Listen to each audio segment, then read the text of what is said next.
Good evening, everyone. Hey. Hey. All right, so who's never been to a poetry slam? Raise your hand. Okay, well, you're in for a treat. Thank you so much for coming. I am E. Stanley Richardson, the Poet Laureate of Alachua County, Florida, and founder and director of Art Speaks G&V Inc., and the producer of the BARD and Broadside North Central Florida Poetry Festival. And I would like to welcome you to our inaugural Swampberry Jam North Central Florida Poetry Slam. If you say it a few times, it has a little rhythm to it. Swampberry Jam North Central Florida Poetry Slam. Yeah. So we in for a treat. We have some of the best slam poets from all over the country. And I couldn't do this without this gentleman, Noah. I can't see you. The sun is blinding me. But I remember you were being over this way somewhere. But I can't see you. So will you come up and tell us all about what we would be in store for this evening? Thank you. All right. Oh. One more thing. I want to thank our sponsors, the City of Gainesville, Department of Parks, Recreation, and Cultural Affairs. So thank you, City of Gainesville. We appreciate you. Okay, that's not good enough, man. Put your hands together for the City of Gainesville. Thank you. We are all into shameless plugs here, and we will be doing this all night. Welcome to the 2024 Swampberry Jam Poetry Slam. You guys are in for a treat. We have assembled some of the best poets in the country to come here and battle for a nice piece of change, by the way. Anyway, we're going to have 3 rounds of poetry. Don't be discouraged by the first round, which is going to be kind of long, but it's also going to probably be the most entertaining round of the whole bout. So, we're going to get underway. We're going to have some poets come up, and they will be scored by our judges. Judges, raise your hands.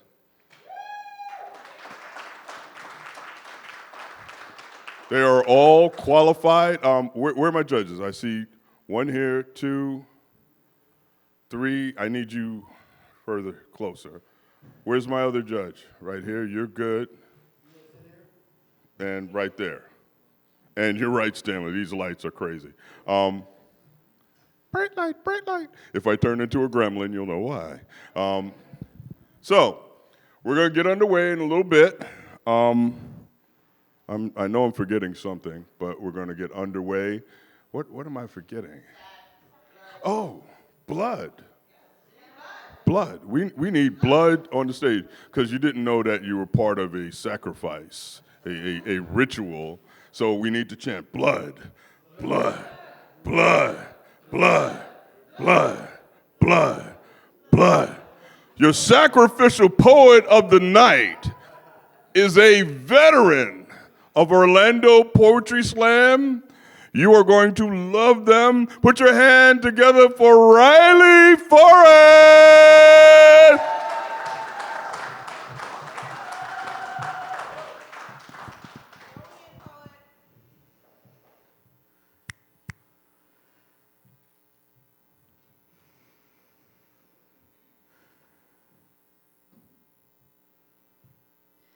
Smoking cigarettes is my self-harm.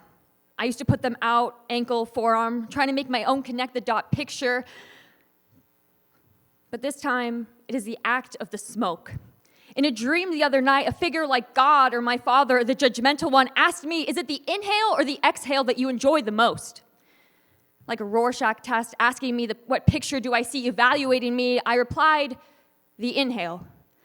Meaning I enjoyed the act of control, or maybe the act of consumption of what I brought into myself, this temple that I've turned into a trap house. Smoke haze as you enter. When I inhale, I get to decide how many stars I see behind my eyelids. Slowly, holding 1, 2, 3, and I know that this is an act of self-harm. The awareness is stifling. The banner of a happy birthday for a happy birthday banner of a person that has died years ago. We do not acknowledge it. I smoked my first one just so the desire to smoke has been checked. I smoke a second one to go see what the weather is like. They say going outside is great for your mental health. I smoke a third at some point because it's better than smoking crack or heroin, and that is what I tell myself and my mom, and I wonder how long that excuse is going to work. I have 21 months clean, but inside I haven't started doing the work. They're soup coating the walls. We need a new coat of paint. There isn't enough to anything clean about this body, these lungs that I still expect to pump out poems. And I can feel my heart beat out of rhythm. A friend lays their head on my chest. I try to match their breath. I can't keep tempo. It feels staccato. Blood pressure valves could burst any minute, flood into my lungs. I start to panic. I pray to a God that I need to believe in, that I don't wake up with cancer or lost voice, burnt lungs. In rehab, they let us smoke cigarettes, but they do skin checks for people prone to self-harm via the blade. And I ask a tech why we can do one and not the other, saying the psychology behind cutting is to feel pain, not feel death. He says it's dangerous to play with fire, but they're more liable for the blade.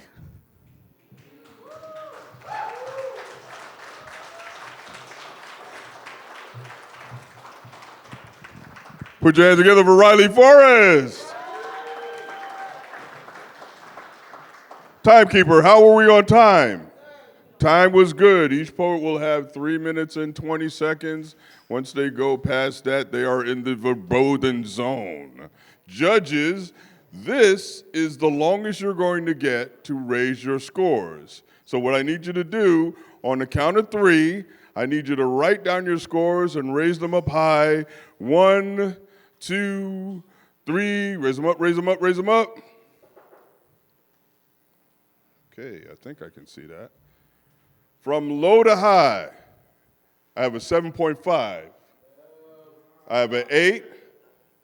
I have an 8. I have an 8.5 and an 8.9. Put your hands together for that poet. Keep it going all the way to the stage for your first poet of the night, Erica.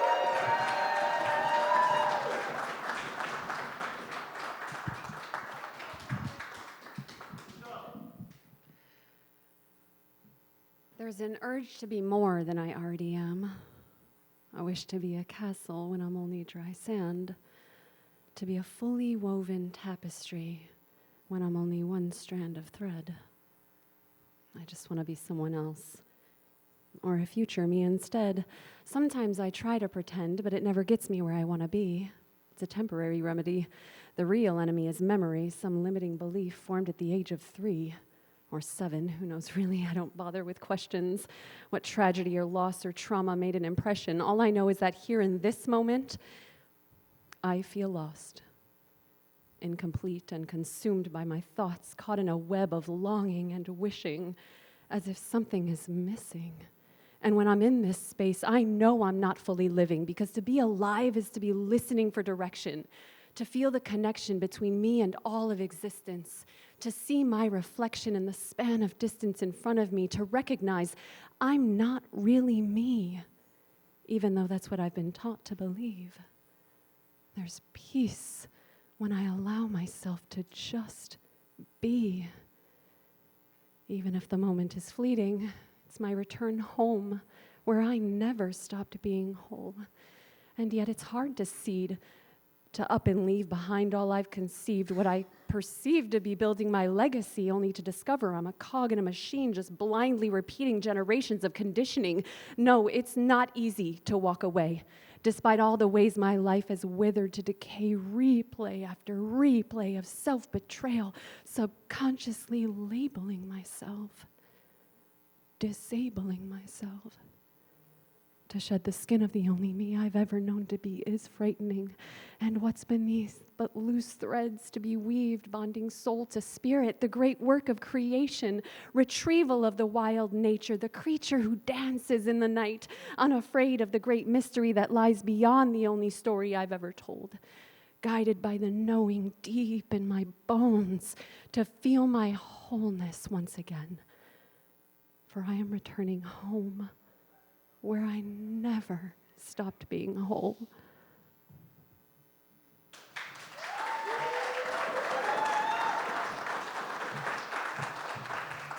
Put your hands together for that poet, for Erica.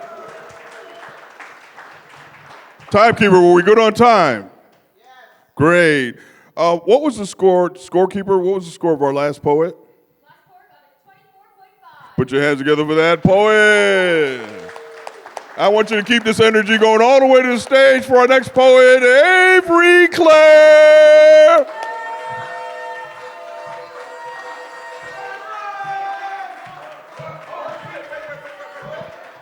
I'm screwed up. I'm sorry, Avery. Oh, I didn't get scores for that poet. It's been a long day. So, but I'll get better as we go along. I'm like one of those boxes you hit, and then I'm here all day. So that was just Erica. I'm sorry, Erica. I apologize. So you heard that poem. At the count of 3, please raise your scores. God, thank God y'all wrote down scores. From low to high, I have a 7. Yeah, that sucks. I have an 8. I have an 8.4. No, I'm sorry, an 8.3, an 8.4, and an 8.7. We got all those? Put your hands together for that poet. I apologize profusely, Erica. I love the poem. Okay, and I apologize to the next poet coming up. Please put your hands together again for Avery.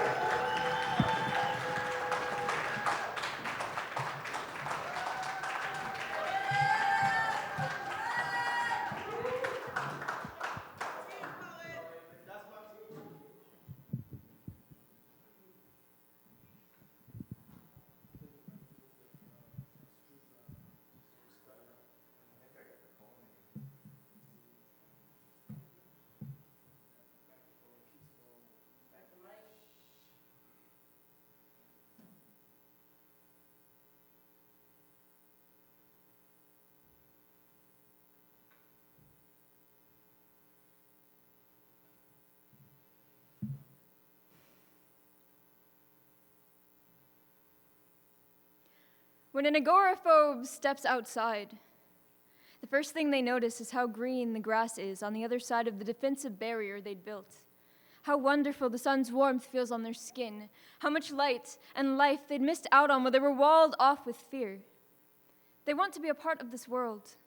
So they venture out, counting their steps, tracking rights and lefts and exits just in case. But then a bus blares its horn, a man slams a door, a dog barks, and suddenly they're running a race against the speed of light dissipating from a room as all of the air escapes their lungs and all of the logic leaves their mind. They have to get back home where they can lock the door and close the blinds, where they can tuck each book away chronologically on the shelf, clean each room with its color-coded cloth, and convince themselves that they will be brave another day, when the conditions are right, when they're better prepared. But bravery cannot be scheduled, just as landlords cannot always be trusted. And storms don't wait for you to be prepared to weather them. They just come, crashing through, and it's up to you to figure out how not to drown as the walls crack and the floorboards bow when an agoraphobe has no home. Every building becomes a battleground between where they've been and where they're going. They can run, but they can't hide from the stranglehold of their own timeline, tugging them in 2 directions so violently they fear they might tear, or start feeling like an animal caught in a cage, or like they are the cage and there's a beast inside threatening to claw its way out if they don't get out, but they can't. So instead, they bite their tongue and stare at the ground and try not to make anyone uncomfortable. As their brain tailspins through nausea and never-ending questions, how many storage units have become time capsules, have become sad stories of lives once lived and of dreams somebody's not ready to let go of yet? What graveyards do the children play on? What fairy tale rhymes do they sing, telling tales of wars and pandemics and poverty? Do the children play? Do they dream? Or are they too busy building calluses in tomato fields, growing disillusioned by grumbling bellies and untucked beds with lies are being whispered in their ears at night, telling them that they weren't born quite right, that they're just not great enough to live free in the land of the free? Who will they be? I have a storage unit full of dreams. I can feel the calluses collecting on my palms, see the scars still fading on my arms, hear a heartbeat broken by lies, and I am falling with no safe place to land. Some days it feels like all I have left is my voice, and others I can't even find my words, but I see the sun, the sky, it's the same blue sky, and the trees, the leaves carried by the wind, and the dirt, the earth that will swallow me whole, and I know that I am home. Everything's just out of place. And we have so much cleaning up to do.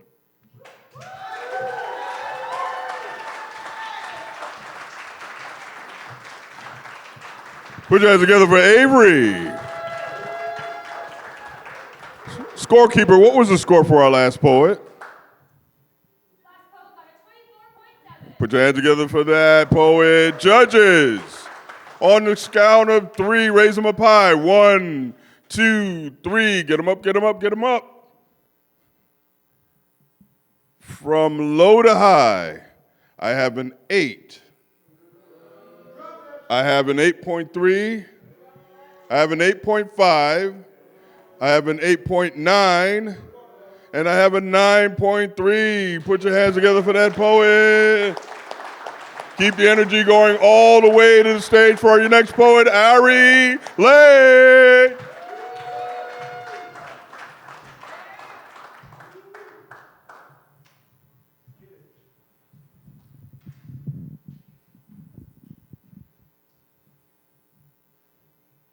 Hi, my name is Otto. I don't drive, but I'm still a head-on collision. I'm often misunderstood and confused. Systems tend to leave me hyperactive, blocked up or locked up. My name is Cell. I make up a prison, a life sentence. You ain't gotta do the crime. Either way, you gonna catch this spade or get drugged, please. Call me Needle. Oh, you ain't get the point? Well, I'm your new best friend. My name is Chronic, and this ain't a high, but you'll wish you were. My name is Pain. Remember, I will cripple you till you have nothing left but a whimper. My name is Tears. I soak the pillows you hide your agony in. A hospital bed you now call home. A standing visit. I'm the reason you can't show up to shit so high. My name is Autoimmune Disorder. The often invisible boogeyman, the pain that goes bump in the night. You think you're tough. Oh, you smart, right? Well, I'm here to test you. Still think you're invincible. I'm here to break you, and who wants a broken thing? Still think you're worthy to go head up with me? Excuse me, but my name is Fight. And these are not wounds, they're battle scars, so my name is Warrior. My shield, the mustard seed that moved mountains, so my name is Gratitude. A million reasons to be thankful like today. I woke up. The sun kissed me just before my son did. My name is Mother. Something I thought I'd never be, but he's here. He's healthy. My journey was just mine, and look at God. Call me the road less traveled, but still worth it. The odds they say were stacked against me, so my name then is testimony. Everything they said I couldn't or wouldn't be, my name is different. But whoever wanted to be like everyone else anyways, call me living, breathing, the engine that could, the one who did. Call me an anomaly, call me love, light still shining so high. My name is a walking victory, but technically, it's just Ariel. Or you can call me by its Hebrew etymology so high. My name is Lion of God. Literally, call me a Leo, call me a coincidence or irony. Either way, my name is still prophecy, but you, well, you just call me Ari.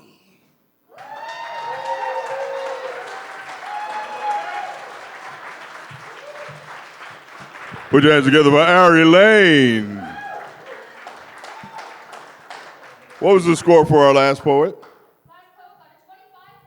Put your hands together for that poet.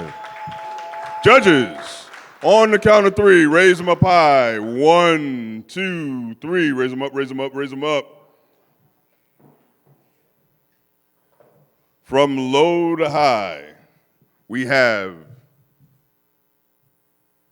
an 8.9. We have a 9. We have a 9.2, a 9.7, and a 9.8. Put your hands together for that poet. Keep the energy going all the way to the stage for your next poet, Purple Cloud.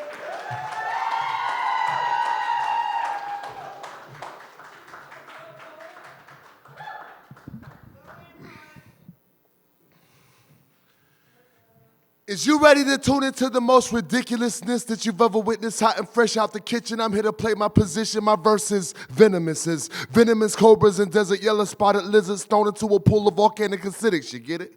I'm a mix between Hendrix and Muddy Waters with the daring look at Chuck Berry staring at barely legal tits, riding past the borderline of what you think is rock and roll. So shut your mother walker flock and whole cloud don't pat 'em. I'm hitting them with the heaviest. Even Led Zeppelin know this ain't something that you can meddle with. You're probably wondering why I'm being so aggressive. It's because I'm getting pretty damn sick of being compared to shit. Ruling over rolling and freaking all the defenders. Acoustic or electric, don't matter, homie, y'all lend them. And send them balling over Baghdad with a crybaby wall. This ain't a diss, it just so happens that I play the guitar, but I don't just play it for fun, I'm playing for life. So when I'm busking on your block, fill up my cup cause I'm nice. Monster, towering over all the local shawties, causing airplanes to crash faster than Buddy Harleys. Lord, these kids will believe anything's dope. Cause Tarantino rappers are spitting more fiction than Pope. But I'm gonna be the one to have them come look under the scope so they can see these chain wearers ain't nothing but jokes. Cause they throw their hands up when I play the guitar. Got groupies waiting in the back because I play the guitar. The dealer wanna get me high because I play the guitar. Don't need to sip a puff on nothing cause I play the guitar. Be feeling, ooh, super psychedelic when I play the guitar. Paying homage to all the legends when I play the guitar. So you can keep the auto-tune, homie. I play the guitar because I'm feeling faux shiggity, I'm flow diddly. Meaning I'm wearing sunglasses, playing a rectangular axe, got all the girlies on me and I ain't even spray on no axe. So when you're riding through my town, playboy, better know how to act. Memphis, Tennessee is where we originated the craft. So on behalf of all the South, boy, watch your mouth. If you talking all that, we don't contribute to what is rap. White and black blues spoke of a strumming with pain. Sex, drugs, and alcohol, yes, it's all the same. But I ain't no historian, just a fan of what I'm using. So if you're assuming I'm on that wagon, your confusion is based only on taste, which must be common in your hood. My rhymes are triple platinum, yours burnt hickory wood. My words stay getting good, meaning nobody would dare get near him nor her. Cause what I spit is surreal, and with this qualified skill, I become more than superhuman. So welcome to the Truman Show. Better stay tuned in, or else you miss the bloopers and bleepers of what I'm speaking for reasons, and me not caring about what y'all be critiquing at the bottom of the page. So say whatever you say, my music coming your way. As long as I live and breathe, hip hop, I will not stop. So get that through your head until your cerebellum pops, cause when on stage, I'm my own circus. You're worthless. Touring on the chitlin circuit with all of the fans on the bus broken, waiting the bat token, right next to a arrested sign saying no smoking. And know this, Jimmy had told me in a dream I was a voodoo child, and I was meant to murk your boo-boo style, so what are you to do now, huh? No one can see the purple K-L-O-U-D, so I use solo with your fingers. I'm a solo with my teeth, cause I'm a beast. Eating melody after melody just so that the pyrophus remedy is burnt into your memory banks. Cause I got energy to power 40 countries. I'm on a natural high, so no need to 40 blunt me cause I'm stunning. And that is why I play the guitar.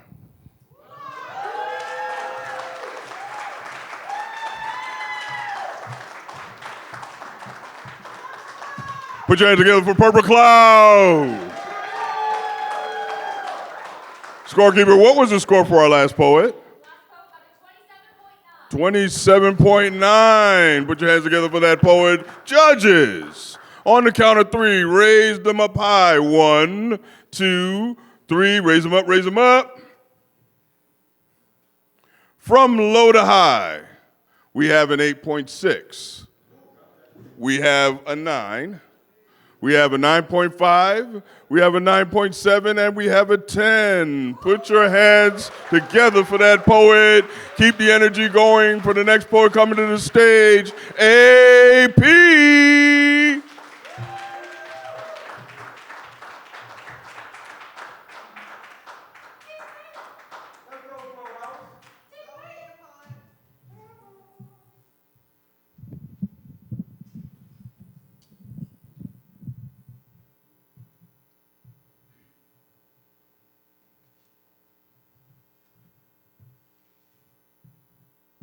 A little about me.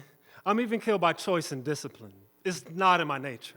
Like a polar bear, much of my life I've been a threat, yet I'm endangered. Simply put, I'm not easily angered. However, my blood don't always agree with me. I be positive. Pure enough for any transfer, skin just dark enough that it'll never show. So when it steams, I donate to the bank. No one wants a blood stain on their white cotton tee. It soils it. A little family history. My mother is Cantor. Her grandmother, Levine. Maternally, my family is Eastern European, Jewish. I've eaten more potato pancakes than you could dream. Lox and bagels is weird. Selfie sticks at Auschwitz is everything my great-grandmother feared. The grave site becomes a circus with no ringmaster. Yet the crowds still appear. Most can't fathom what happened here, but wait. I hear the shuddering click of Little Miss Selfie Stick coming from the rear. My heart fills with dread and steam starts to seep from my ears. More history. My father is Patterson. His grandfather, Hyman. Paternally, my family's complicated. From Africa, yet American. From Arkansas, yet not from Arkansas. Black. I've eaten as much fried chicken as you imagine. Crawdads and catfish black, and now y'all know I don't do okra or chitlins. But the cotton field is where the slavers commit sins. So it's much to my dismay when ambiguously intentioned, I mean ambiguously ethnic people think it's not the same. When I say, how dare you dress up and play photographer in a cotton field? Don't you know that's my black family's Auschwitz? In 1860, the census would say there were 4 million slaves living in the United States. You know it's more, right? Multiplied by all them fifths they say we ain't worth. Interesting. This number is equal to both parts of my history, 6 million working to death. This Holocaust occurred for over 250 years, in plain sight. Yet the United States did not wage war upon it, nor did they claim victory. They simply reconstructed the game of chains, a debt no one seems willing to pay. It's funny. I always thought that people loved when their loans have low interest rates. You're in debt, yet get paid to shoot where my family was shot. You're in debt, yet get a wage where my family was bought. Every click feels like the cracked whip. Every shudder makes me shudder. But you gonna pay what you owe. I hope your viewfinder is filled with ghosts. I know it's filled with blood. So maybe one day you'll understand that this place, that you do photography for upper-class white people, is haunted for black folks.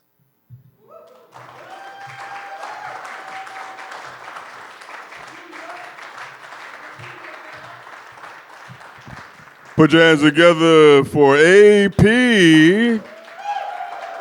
Scorekeeper, what was the score for our last poet? Last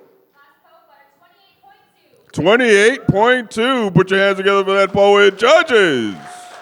On the count of three, raise them up high. Uno, dos, tres.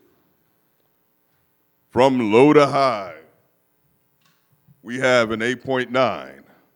We have a 9. We have a 9.4. We have a 9.5 and a 9.6. Put your hands together for that poet. Keep it going to the stage for your next poet, Ray Menez.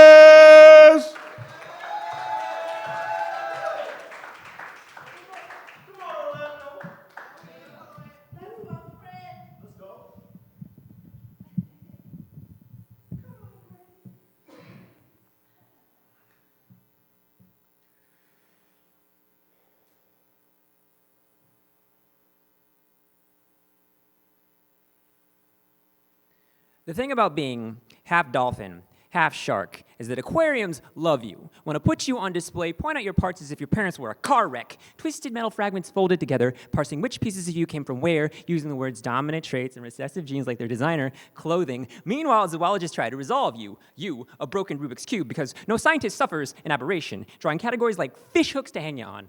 The thing about being half dolphin, half shark is they don't know which tank to put you in. Sharks keep counting your teeth as though you will make sense once those numbers add up. Dolphins listen to your gills and wonder, why is your nose so flat? They'll try to speak to you in clicks and whistles that only sound like clicks and whistles to you. They will secretly make fun of the size of your blowhole.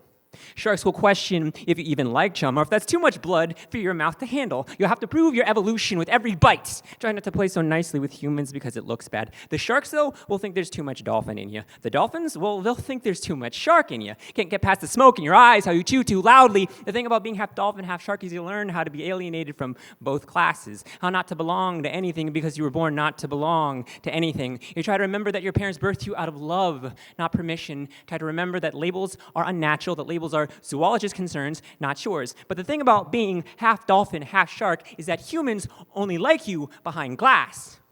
You see, people can't handle contradictions. When they see fangs, they need walls to keep you in. List you as threatening, not satisfied unless you're performing, willing to feed you so long as you stay blunted jaws and raised flipper, but still, you become a nightmare they want to be rid of.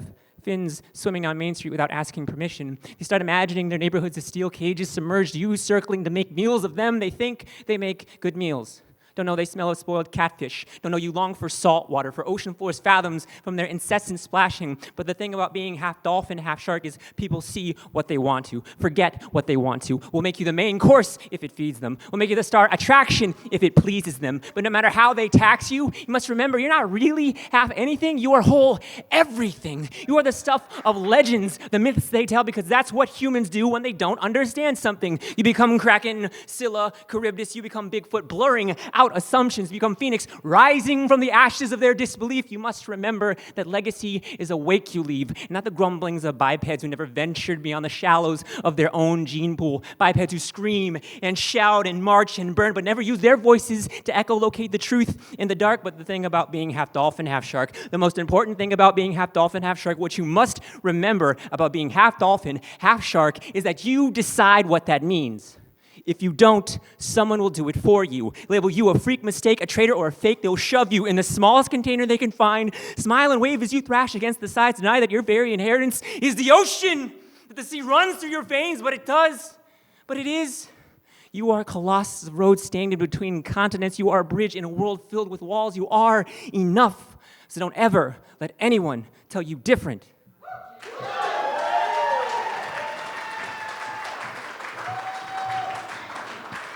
Put your hands together for Ray Jimenez. Scorekeeper, what was the score for that last poet? Last poet got a 27.9. 27.9. Put your hands together for that poet. Judges, on the count of three.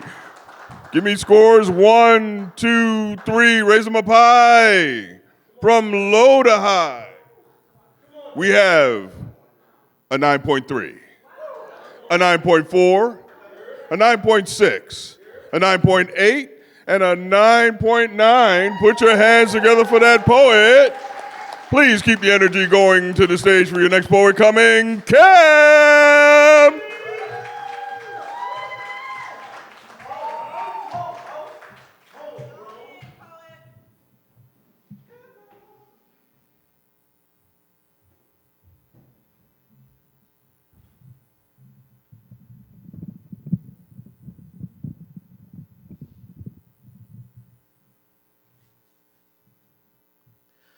I never looked up to dropouts as I did Kanye West. He worked hard, always doing his Kanye best. He talked reckless, causing a Kanye mess. George Bush doesn't care about black people. He said that with his Kanye chest. He wanted his props, nothing more, nothing Kanye less. He made it through the wire after a car crash, decided to make Donda proud, made a late registration, persevered, made it to his graduation. Everyone knew the genius that was Kanye West. But before he began his good-ass job, Donda passed away. The one support system he relied on, who brought him down to earth, tamed the monster burning inside. The woman he greeted, "Hey, mama," was gone. As he played his 808 through his heartbreak, going through a dark, twisted fantasy within himself, a slow death was about to come for Kanye. A Freaky Friday-type threat that would challenge everything he stood for and against was to emerge. Doctors diagnosed him as bipolar, but didn't realize it was something more sinister. Though always cocky and confident, he became arrogant and snobbish. He valued his riches, looked down on those who had less. You can't tell him nothing. He was Warhol, Shakespeare, Steve Jobs, Disney, Google, combined in his own mind. You ain't got the answer, Sway. Only time he cared for black issues was if it's his black issues. He felt he was being brutalized and crucified. That's why he transformed into Jesus. Jesus the prophet before his own prophet. predicting the man he would become in his final form. Bum rushing stages for Queen Bee and Jay-Z, further infuriating his peers and the public. Plus, his fans became more cult-like, excusing every action. And I heard him say, "You don't know Yeezy. His mom died. He's on another level while you're down there." I don't agree with everything that he says, but he's speaking facts. He's a genius. He's a genius. He's a genius. Man, I miss the old Kanye, the real cool Kanye, that pink polo Kanye, chipmunk soul Kanye. I hate the new Kanye, bad mood Kanye, always rude Kanye. Matter of fact, there ain't no new Kanye. New Kanye is a con. Drop the con from Kanye, he's now Ye. A different breed from the artist formerly known, regurgitating thoughts no longer his own. Thoughts of white supremacy, anti-Semitism, bootstrap bullshit, fundamental pulpit. An ego unchecked as a mind off the hinges, surrounding himself with Kanye yes man, no longer want to see him at his best man. Rich folks want nothing from this billionaire. Black folks disown him for the most part. And no shouts, no rational thoughts. It's all shouts. But still, I cling on to hope. Maybe one day someone will save him and there'll soon be a resurrection, because God damn it, I'm tired. But until then, Kanye West is dead and Ye killed him.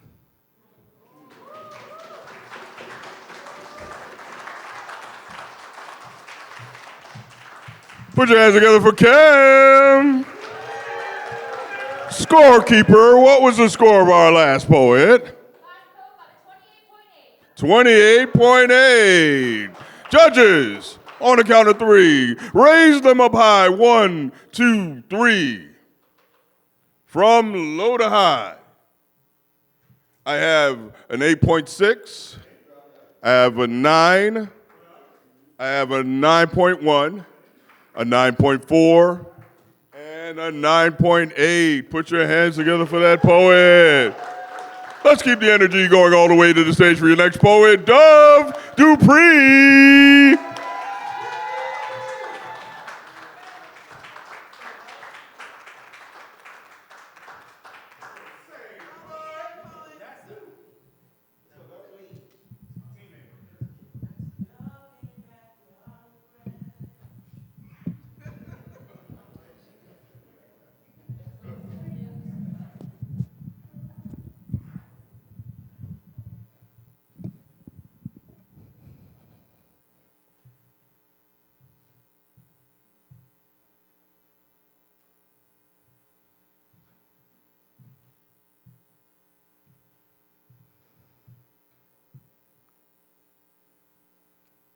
So whenever somebody puts the word little in front of anything you do, they don't really respect you. Oh, I heard you got a little fiance. Oh yeah, you did start that little business. So finally when somebody asked me, how's your little poetry thing going? I got a little perturbed. Because see, there's nothing little about pulling people away from cliffs they wanted to jump off. A man told me to my face that my little poetry thing similed him out of killing himself. So when you shrink something that has been the beat to somebody's lifeline, I got no choice but to make a big deal out of it. This thing is Titanic. So while you may not be equipped with the everyday task of helping to save this world, let me remind you of them things my little poetry thing be doing on an everyday basis. Check. My little poetry thing once reminded a woman her beauty was contingent on nothing. She cried to me. She said, yo, that is my story. My little poetry thing once reminded an addict he wasn't one. He believed it so much he quit. I got a friend, her little poetry thing stopped a man from putting a bullet in his own chest, and another friend, little poetry thing, told cancer to fall back. My little poetry thing. It is so big. It can be heart to heart, mouth to mouth, and a sensu beam, all in 3 minutes, see. This is therapy before I find my shrink. Because life told me it would take me out without a blink. My life could tank, but I watch what I write and think because I know that there is life dripping out my ink. It's big. Go ahead and sleep on poetry. My little poetry thing be alarm clock to deadbeat dads. Wake up call with the best reception. Even wrote suicidal thoughts, it's eviction notice. Now, you got an awful lot to say about my little poetry thing. but letting my little poetry thing catch your little thing outside. Head to head, my little poetry thing could punch your little thing in the mouth. Matter of fact, my little poetry thing could wind up at your child's school and remind them that they can be anything that they want to be. That it doesn't matter where they came from, that the right words can take them anywhere. Your poetry saves lives. And you never know when it's your turn or someone in your family needs a little poetry thing to remind them that they can still make it. Watch your mouth. My little poetry thing might just save your life next. Like, it's the little things, ain't it? But how's your little thing going? You know the little thing where you belittle other things because you don't have a thing larger than yourself. Did your little thing ever unslit a wrist before? Ever heal someone? Ever speak someone alive again? See, when life comes back and asks me, what did I do with the gifts that I've been given? I got 1,000 testimonies. Where's yours? Not every hero has powers and wears capes. Some wear out pens and use ink. This little poetry thing, it may not be big to you, but when it comes to saving somebody's life, baby, we get this job done. This little poetry thing makes a huge impact every day.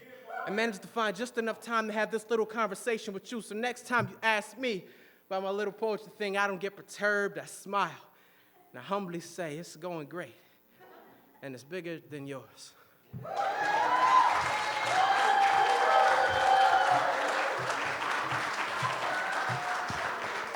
Put your hands together for Dub Dupree. Scorekeeper. What was the score for our last poet?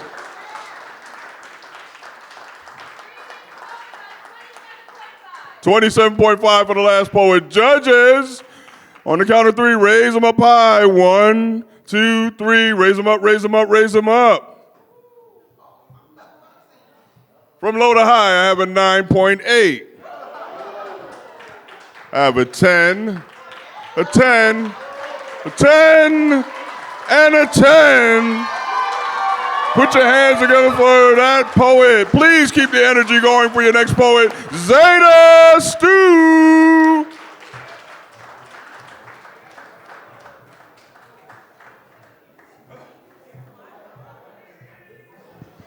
I just love a play with language. All right, folks, we had a little mix-up on the order of the poets. So, going up next will not be Zeta Stu. I want y'all to put your hands together, start clapping right now. Clap, clap, clap. For Alex the Great. I don't trust no man in Home Depot asking me if I need some help, because it's just a mask, a cover-up for the real covert operation going on behind closed doors. AutoZone and Ace Hardware, you can get these hands too. I'm coming for you, because I know the game. Y'all harboring fugitives up in there. Perverts with a wedding ring on one hand and a shovel and rope in the other. Y'all must be master magicians, making a mockery of mothers motivated to move mountains for their seed. Women hustling the highest heights just to hover over an unending hierarchy. You the nightmare they warn homeowners about. Fuck property taxes and HOA. What I'm really worried about is that DOA, the dick on aisle 5. Y'all think I'm playing. I ain't telling no lies. It's like I got a target on my back. As soon as I walk in the store, they plotting, they scheming on how they can get to me. Fresh booty. I walked in the store one time. No sooner than 5 seconds later, some dude rolled up talking about, what you looking for? You look like you lost. I'm like, what look is that exactly? My face? It's given, she don't belong here, and I'm about to teach her a lesson, trying to mansplain me, insult my intelligence. Either they trying to get over or they trying to get on top of me. Just depends what kind of a mood you catch them in. And you ain't never gonna catch me head or pants down. Home Depot's a trap. I'm ready for whatever. Like, bruh, I came for paint, primer, paint brushes, and you offer me penis. No, thank you. No, you can't mow my yard, change my oil. I'm not moving no time soon. I don't want your number, that ghetto business card, because I'm SINGLE, baby. I don't want no hobosexuals on me. I don't need your I don't want your number, Jack. Matter of fact, I prefer a rose. I like gardening better than construction. You ain't gonna make me your next demolition project. See, the thing is, all men ever did was bulldoze through my life, contaminate me with their raw materials, turn my solid foundation into a sinking quicksand. Factual. one. In 2023, single women made up 17% of all home buyers. Fact two, in 2022, the marriage rate was 28 marriages per 1,000 women. That means though I'm single as fuck, I'm still a woman. So I gotta work 3 times as hard to measure up to your lackluster success. And yes, I wrote this very poem while pruning my own lawn, cooking dinner, helping my daughter with homework, and stacking coins on my 3rd gig. And you steady telling me about how I need a man. I'm sitting pretty on my front porch. You still working on your big ass master plan.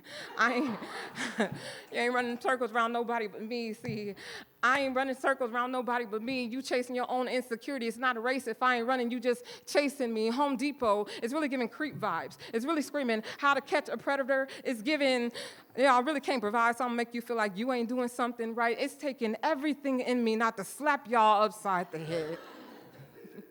See, I'm not here to meet your needs. You here to meet mine. So shut the fuck up and go get me my paint off the top shelf, bitch.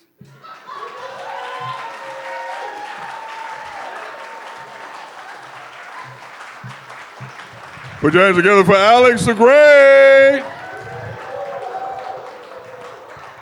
Scorekeeper, what was the score for our last poet? A 30. Put your hands together for that poet. Judges. On the count of 3, 1, 2, 3, raise them up high. From low to high, I have an 8.9. I have a 9.5, a 9.6, a 9.7, and a 9.8. Put your hands together for that poet. Keep the energy going to stage for your next poet, Zeta Stu.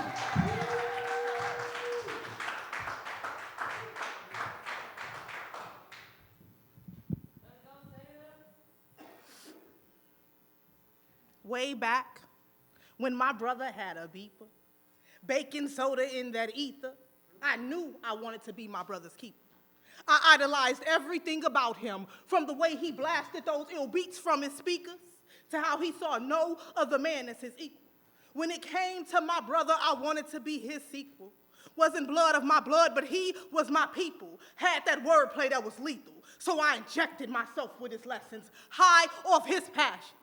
He tried to keep me from his savage, but I wouldn't have it. I ran behind him like he was cabbage, just a little girl trying to get a patch in his world. Real thorough, but always made me act like a girl, taking me to get my nails done, hair braided and curled. I love sitting idle with my idol, learning everything from Wu-Tang to the Bible. Every ride was a cipher. My brother was mean. He made me nicer. Stayed working on my rhymes just to spend his time. Send me right back if my shit was whack, laugh right in my face and cut me no slack, and that's no cap. Even when he didn't want to be bothered, he still played the role of my father, seeking what no one else was in sort of told me. Z, always be a lady. Don't be out here wild and acting crazy, being lazy, sucking dick and having deadbeats babies. Remember this if they ever slay me in mid-sentence when they first hit him. I'm riding with my brother and he ducking them, he bucking them, he shucking them. You know he got them gloves cause he ain't touching them. Bending blocks, splitting tops, bodies drop, but the Chevy don't stop. I'm in the back with the gat, not knowing how to bust back. Cars swerving, hitting curbs, he ain't saying no words. His body's leaking, still ain't speaking. We crash into the church. My brother's gone now. His body's here, but I'm all alone now. Gotta snap into the zone now. If I'm my brother's keeper, it's time to be my brother's keeper. I grabbed the money and the gun and all the drugs up out the speaker. He taught me well. No evidence, this ain't no show and tell. Nightmares of the way his brain fell and flesh smelled. Shots piercing through my yells. Just 19, but my everything. Bullets whistle when they sing. You ever had half your brother's head on your lap? You ever felt unsafe without a strap? Only fear not busting back, living only to regret. You ever planned an escape for the chance to see his face, feeling stranded on that date? Watch death up off your face? I pray you can't relate. That's a different type of pain. Nothing was to gain. Blocks still stayed the same. Cops the ones to blame. Sitting at a red light when they got him in their headlights. Bright, but in a dead night. Taken victim by a system in witness of his sister. And I will always love my brother because my brother, he loved me. And he will always rest in me as I honor him with this piece.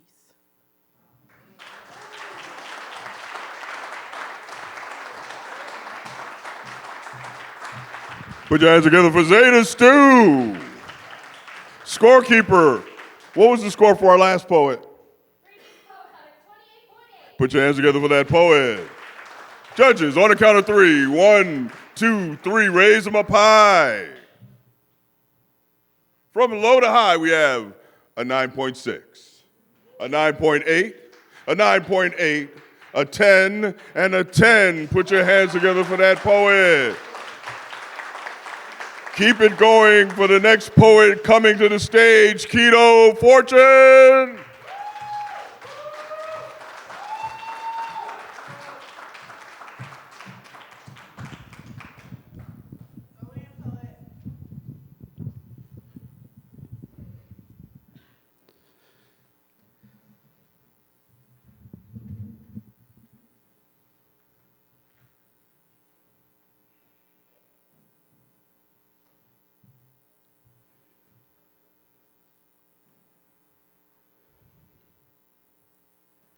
We come from struggle, from hard times unimaginable. 5 a.m.s walks through the pasture, pulling stubborn bulls, work from Kiansi to Kiansi, from bind we belly till next week so granny can afford school fee, from no books, no tutors, so your ass better pay attention in class. We come from 3 miles on a bike with little bro on the back Stokes, a whole lot worse than broke, extra po times foe, crippling, oppressive, unyielding poverty. We come from Guyana, land of many waters, where tears are just a drop in a river so wide you can't see the other side, something so magnificent, anything you see after is irrelevant, and that's how we were raised. Like every issue was measuring up the LA River to the Burbies like, that is small thing. Look, Granny, I fell and scraped my knee. That is small thing. I get this scar from when a cow tossed me in a creek. Look, Dad, I got stung by a bee. That is small thing. Your uncle gets stung by wasps this big when he was 3. At least you have lights. At least you have food. Trouble with school? Small thing. Can't get a job? Small thing. You're lonely? That is small thing. Study your books, not a small e. Sadness, hurt, isolation, racism, small thing, small thing, small thing, small thing. How else could we survive coming here? Where they wring out every last ounce of you, plant it like a seed and pray that money grows from the tree. Where you sacrifice all of your sleep just to pay for a place to do it. We got our green cards, but our emotions didn't make it past customs, because if you had nothing to claim, they can't charge you for it. So we learned to count it all joy. Treat every mountain like a molehill, make a mockery of the world's malice, and treat apartments like a palace, because we learn how to love on dirt floors and outhouses. We know in the grand scheme, that is small thing. And then a lover asked me to be there for her. Really be there. Not to fix it or make her feel better. To sit in the emotion. Hold her hand and tread the murkiest of waters without trying to turn myself into a life raft. And before I can even think, all of my training screams, small thing, and she can see it in my eyes. She can sense me trying to molehill her mountains, ignoring all the years she's had to climb. I want to be there. I want so badly to connect with her feelings while ignoring all of my own. But I am not built to process sorrow. I am built for work, for success, to fulfill the next step of the American dream, where we suppress sorrows and regret sleep and walk on nightmares with bare feet. She said she can feel my absence, and all I can think is, what you mean? At least I'm here. At least I don't cheat. I watch my father work 72 straight hours and pass kidney stones in the same week, and I'm not even him. So honestly, anything I do is small ting. Anything I feel is small ting. And if she leave me, that could be small ting. And if I cry, that is small ting. Unless I die, that is small ting. Because that's a big man, right? Right? Right.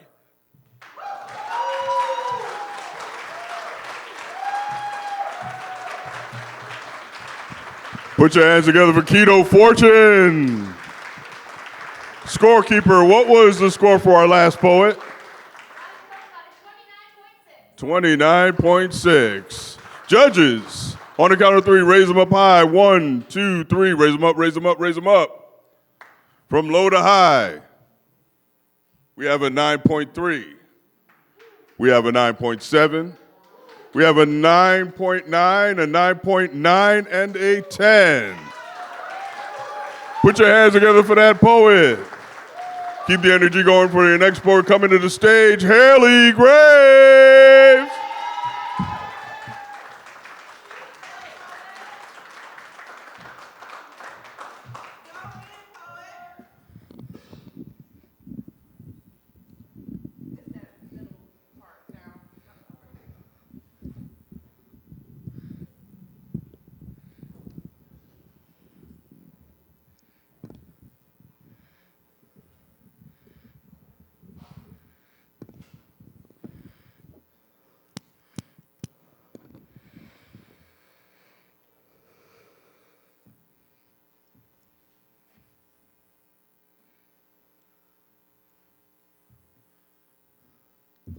Apparently, I'm too picky. I'm too sensitive. I should be grateful for the gaze that men give me because you, as a man, would kill for that.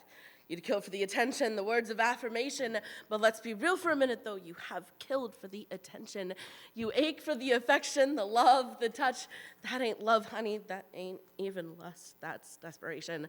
See, I wasn't always thicker, but I was always curvy. I grew up at 14 when the seniors told me that I was jailbait, and I carried that like a crown. I thought it was so cool that the older boys liked me. Shit, it was nice that anyone liked me, the weird girl that people still tried to bully in college. I didn't grow up with the affirmations from a father that a little girl needs, so I looked elsewhere. I didn't know what I was looking for, but I didn't have to look very hard, so I thought that what I found was it. I learned what love was through trial and error, and the love that I knew was love bombing and trauma bonding. I thought it was normal for the boys I was on stage crew with to corner me and not let me move until I let them touch me. Just friends. Silly shit. I thought friends woke you up by touching you because you were asleep in the green room.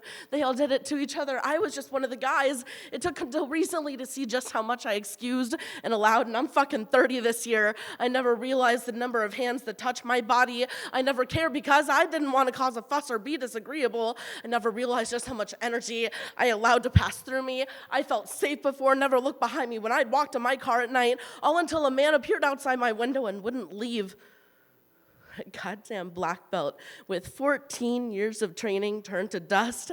I was carefree, but not anymore. I'm advocating for myself. You don't need to put your hand on my ass when you walk behind me to get through, and you don't need to touch my arm and chest to point out my tattoos. Why am I told over and over again that I should be grateful, that I should be happy about the attention, that I should be pleased?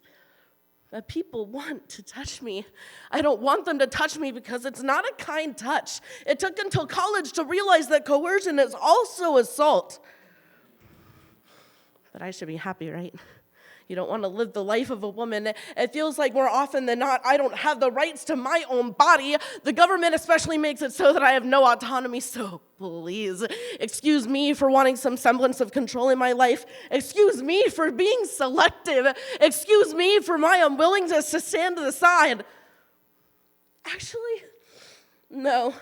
Fuck that. I won't apologize or ask for your permission. I've spent my whole life being passive, a yes woman, and a people pleaser. My voice will be heard, and goddamn, I am loud. I have a voice filled with pain and hurt and anger that needs to be let out, and I am not going to be grateful for men treating me like an object and just something to fuck. I am much more than I can ever describe in a poem or a conversation or a book. I am strong. I am soft, and I am loyal to my very core. I have substance. Either treat me with respect or stand aside because I'm not moving. It's your turn to move out of the way.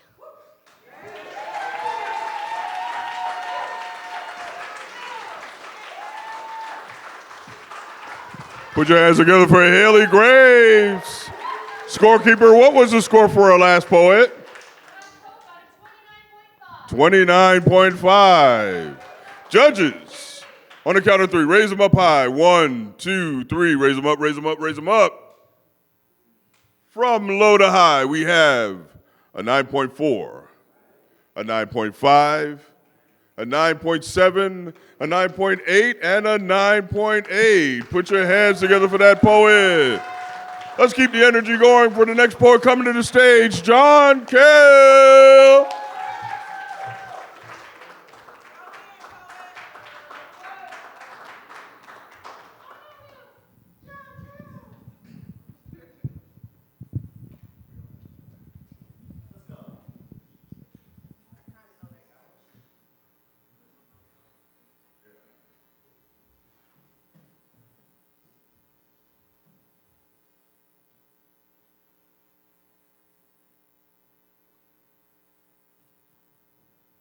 Show of hands, anybody ever test drove one of those $1 million supercars? Yeah, me neither. I mean, we're talking about 1,100 pounds of torque, 1,500 horsepower, with a max speed of 288 miles per hour. Woo! Do you know what 0 to 60 in 2.3 seconds feels like?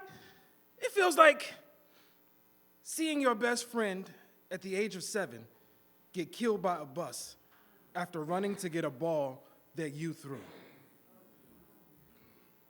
If only the bus hit the brakes as fast as my heart did. I was just a kid. I remember growing up poor, seeing my mom and dad getting high, fighting over drugs. Sometimes they went from 0 to 100 so quickly that it ended in blood. I learned how to move through life. Just as fast as those jack boys running a 100-yard dash through my grandma's backyard, I always wondered who those empty purses belonged to and if they lived. I lived in the fast lane. Ever since I was given my last name, I was so young. My feet couldn't even reach the pedals. How was I supposed to overcome these hurdles with legs as short as black life expectancy? They never expected to see me make it past 21. Saying I grew up fast is an understatement when I spent most of my life racing against adversity, chasing freedom. Running over any traces left of my innocence, I was forced to become a man when I was shipped off at 17 and Sam became my uncle. Long before I can say my vote didn't count, I was supposed to count on my mother to teach me how to drive and how to survive the wilderness of this concrete jungle. And since there's no church in the wild, then what's a mom to a non-believer? I always moved in top gear, anticipating the fear of what was to come around the next corner, first gear.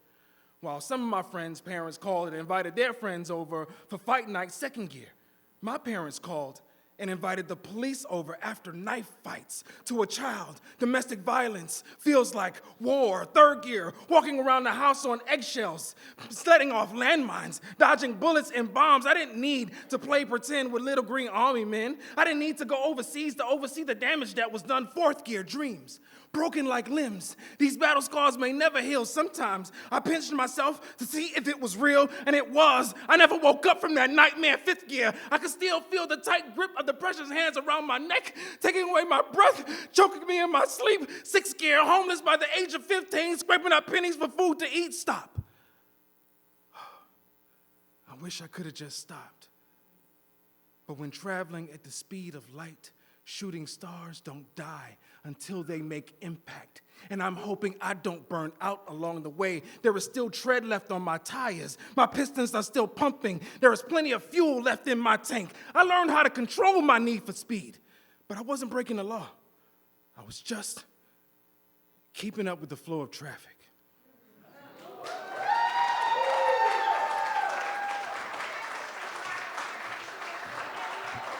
Put your hands together for John Kell. Scorekeeper, what was the score for our last poet? A 29. Judges, on the count of three, raise them up high. 1, 2, 3, raise them up, raise them up, raise them up. From low to high. Okay.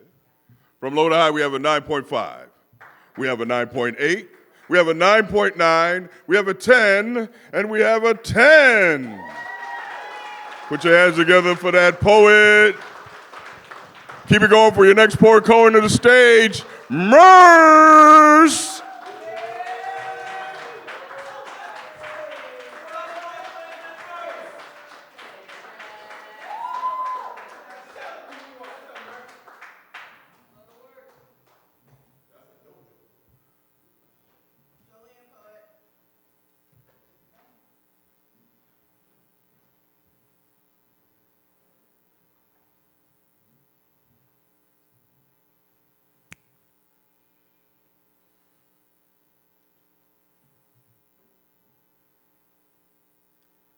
My grandmother was a woman of few words.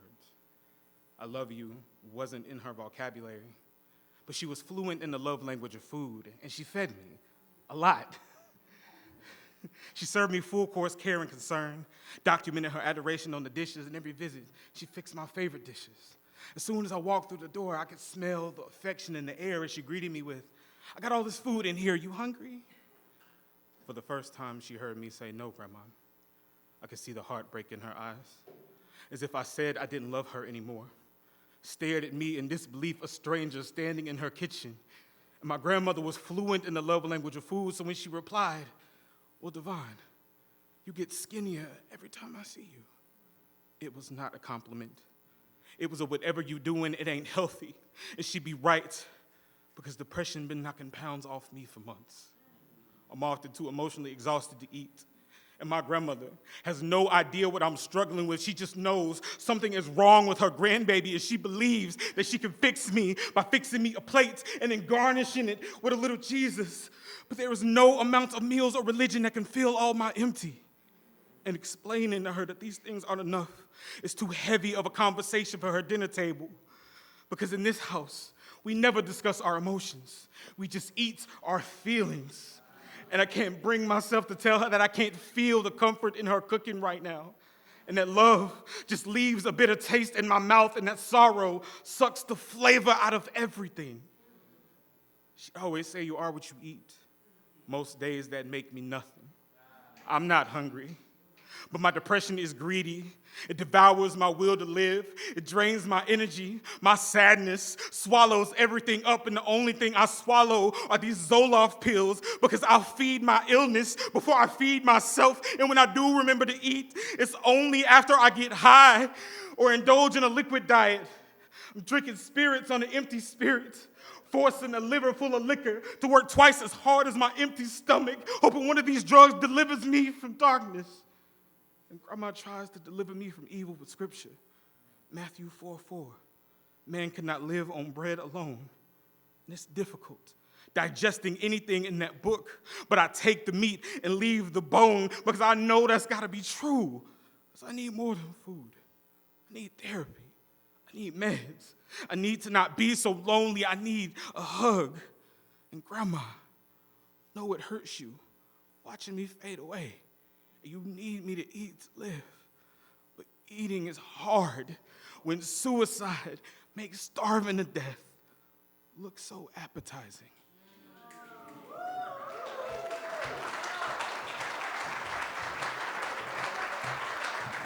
Put your hands together for MERS. Judge it. Scorekeeper, what was the score for our last poet? Put your hands together for that poet. Judges, on the count of three, raise them up high. 1, 2, 3. Get them up, get them up, get them up. From low to high, we have a 9.5. We have a 9.7. We have a 9.8, a 10, and a 10. Put your hands together for that poet.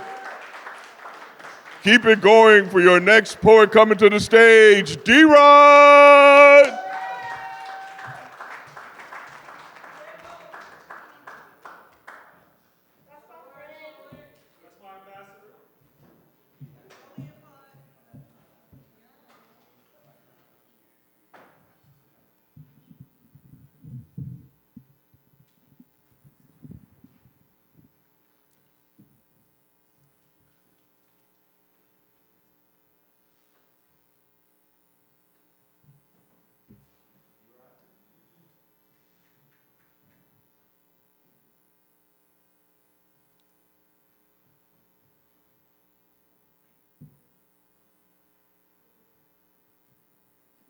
The same ones that say that we need to move forward by looking past slavery days, they say remember the Holocaust.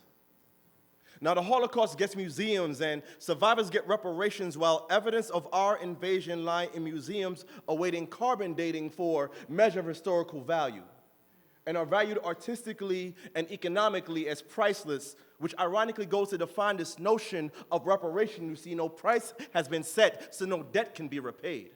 And for America to look back and recognize its own dark past is a no-no. So much so that 40 Acres and a Mule is now no more than Spike Lee's company logo, and I know that we are no longer slaves. But why was the Confederate flag still allowed to wave deep in the heart of Dixie? I mean, did my history teachers trick me? I thought the loser's flag was taken down, never to rise again.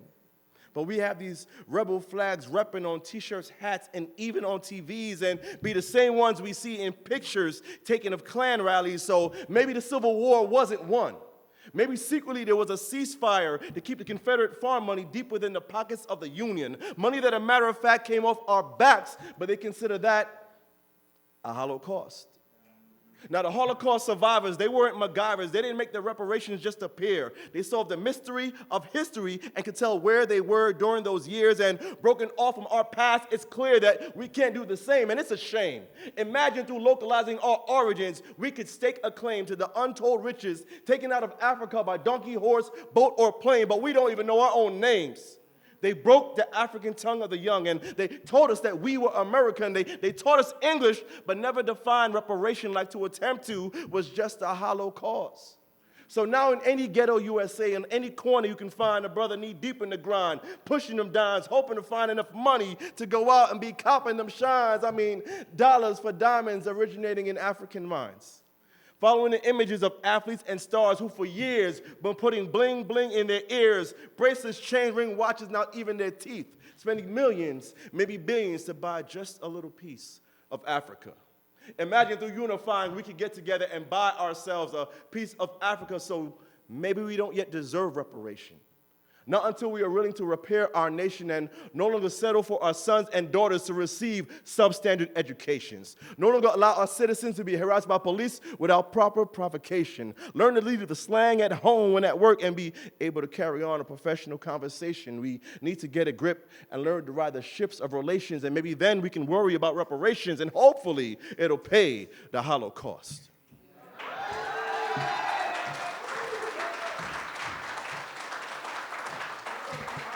Put your hands together for D-Rod. Scorekeeper, what was the score for our last poet? Last poet, 29.5. Judges, on the count of three, raise them up high. 1, 2, 3. Raise them up, raise them up, raise them up. From low to high, we have a 9.4, a 9.6, a 9.8, a 10, and a 10. Put your hands together for that poet. Keep the energy going to the stage for your next poet, Eccentric.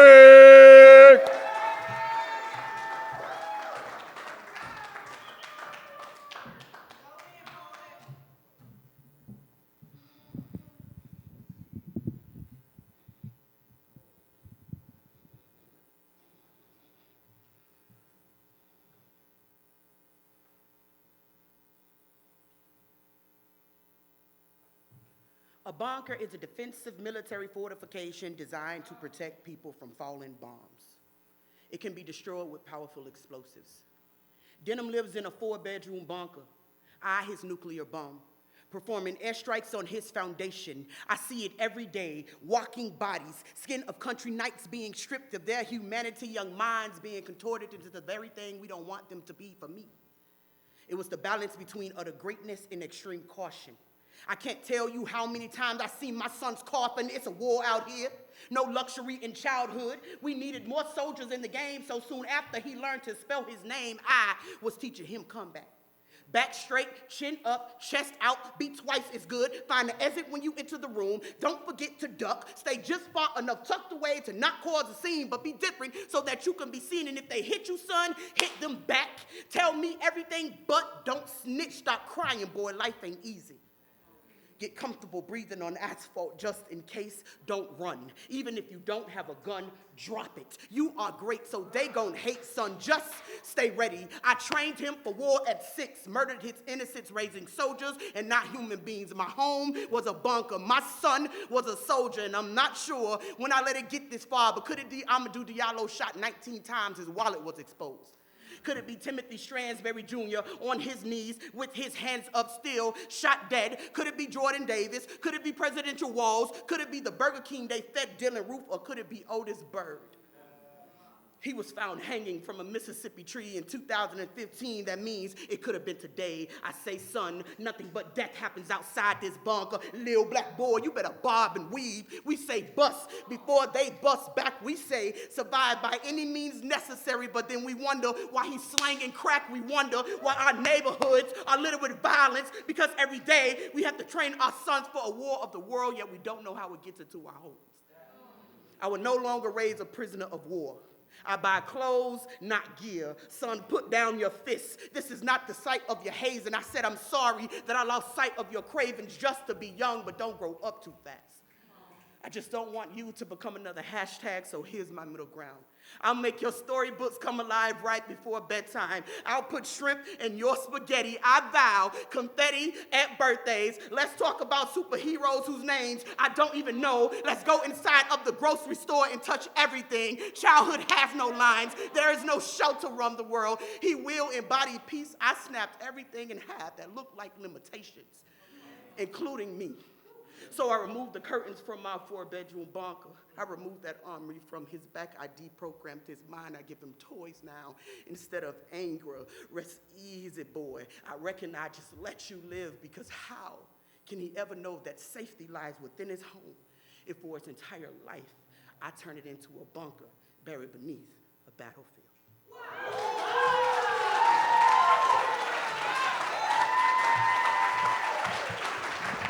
Put your hands together for Eccentric. Scorekeeper, what was the score for our last poet?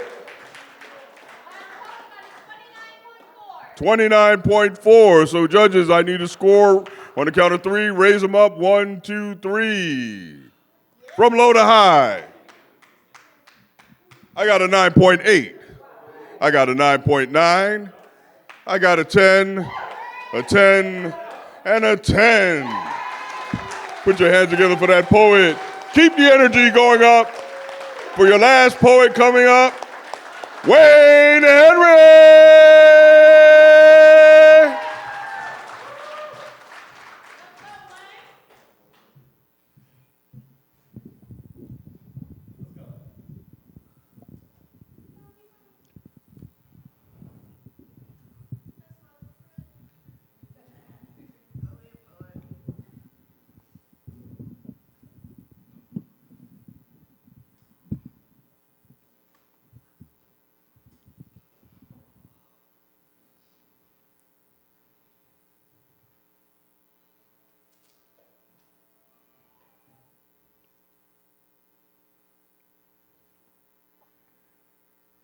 As a kid, I enjoyed staring at the clouds.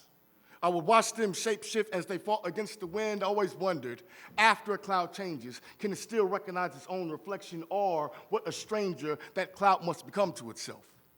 I remember my 2 feet on the ground, my head aimed up toward heaven, and all I could do was watch. When my uncle was diagnosed with Alzheimer's on that day, he became a cloud. His thoughts and memories wrestling against the gust of wind. Have you ever seen a man try to Rubik's Cube together his own reality, or wrestle his memories into submission? He told me stories about the cloud he used to be for the 100th time, and I would listen. There was an eerie beauty in watching him relive himself. They say a man's memories forms his own cloud within the mind, too high for earth, yet too low to touch heaven, stuck in the perfect purgatory, because there's no rule of architecture when it comes to castles made out of air and dissolving spirits. So after his sky is French kissed by amnesia, the names of his loved ones become ash on his tongue. His mouth becomes an iron furnace or casket. Either way, it's death before death. The way this disease erases the mind and spirit long before the body can collapse. And no one told me that a cloud was able to fall from the sky, but apparently, when the moisture gets too heavy for the body, a cloud would bleed itself out into raindrops, maybe. That's why they taste like tears, maybe. That's why he became the perfect storm, thunder roaring from his mouth, lightning strikes as his fist punches the wall, because his wedding ring is now a reminder of a marriage he can no longer remember. I remember at his wife's funeral, he thought he was dressing himself for their wedding day. Have you ever tried to explain the difference between the two? Or just let him become a burning fog fading from his own fingertips? So I did my best to remember his love when he could no longer remember himself, because a cloud will black out the sky in darkness once it forgets its purpose. A silver lining becomes a noose that chokes the sunshine right out of daylight. And I remember my 2 feet on the ground, my head aimed up toward heaven, and all I could do was watch. I mean, have you ever tried holding a cloud by the recollection? Have you ever tried just holding a cloud and not shaking that cloud until he remembers that he wasn't always a cloud, that he used to be a beautiful mountain of a man, long before this disease broke him from this earth, placed him into the sky, just out of my reach, and I become that kid again. My 2 feet on the ground, my head aimed up toward heaven, and all I could do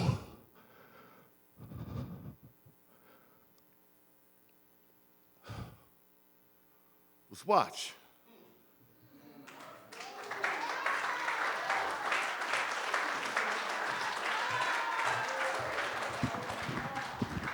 Put your hands together for Wayne Henry.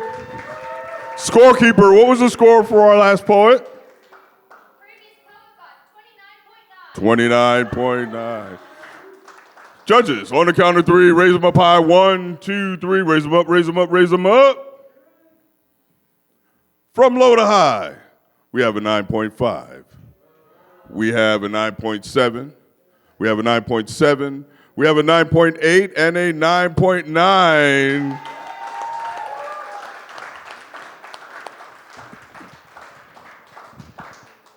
Can you give me a score that quick?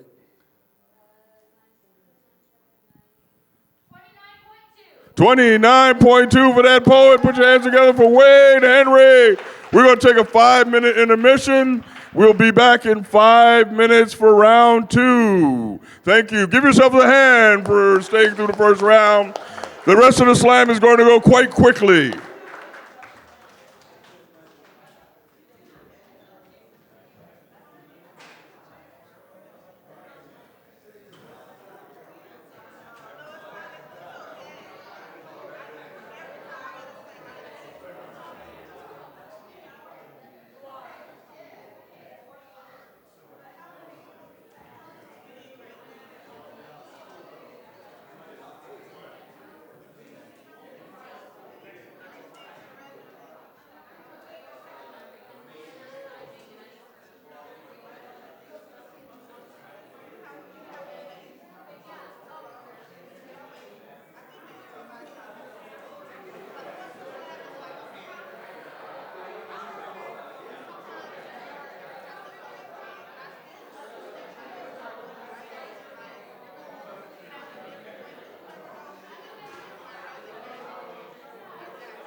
slide it this way. Let's push it this way. Okay, right, that's cool. That's good.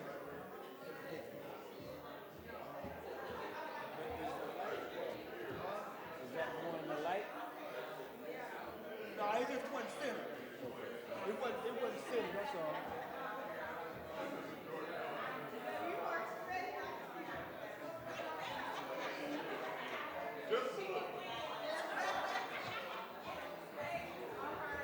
Ladies and the gentle peoples,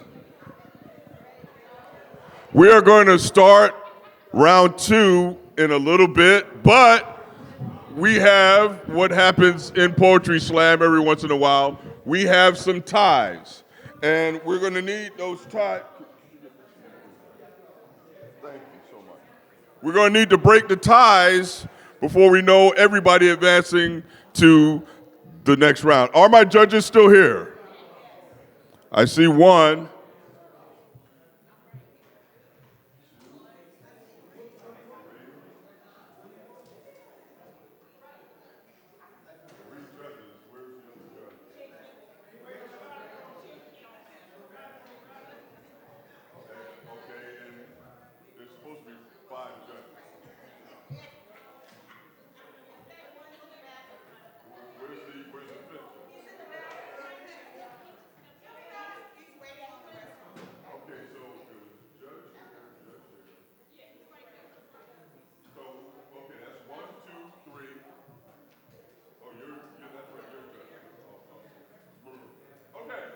So, the way we're going to break ties is we're going to have 2-minute rounds with no grace period.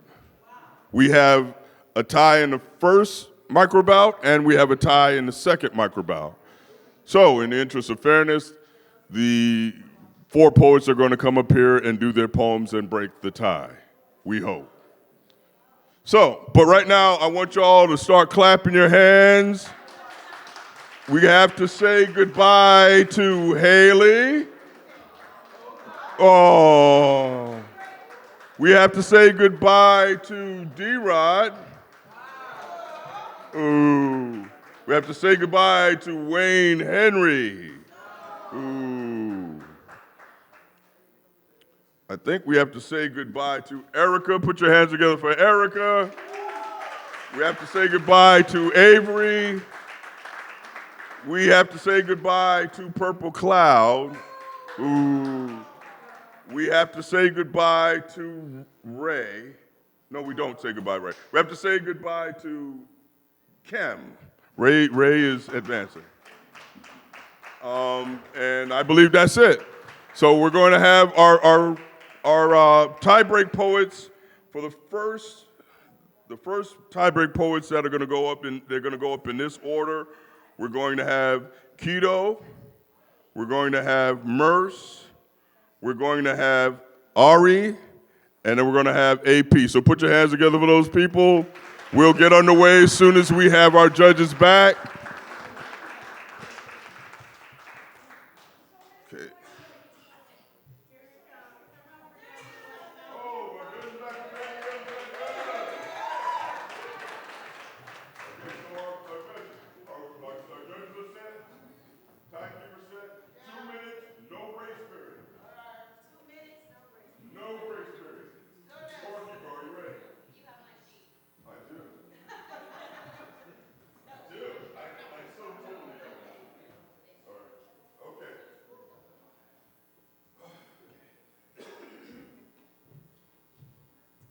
So without further ado, put your hands together for a poet coming up to break the tie. Clap your hands. Come on, let's clap. Let's give these poets some energy. Put your hands together for Keto.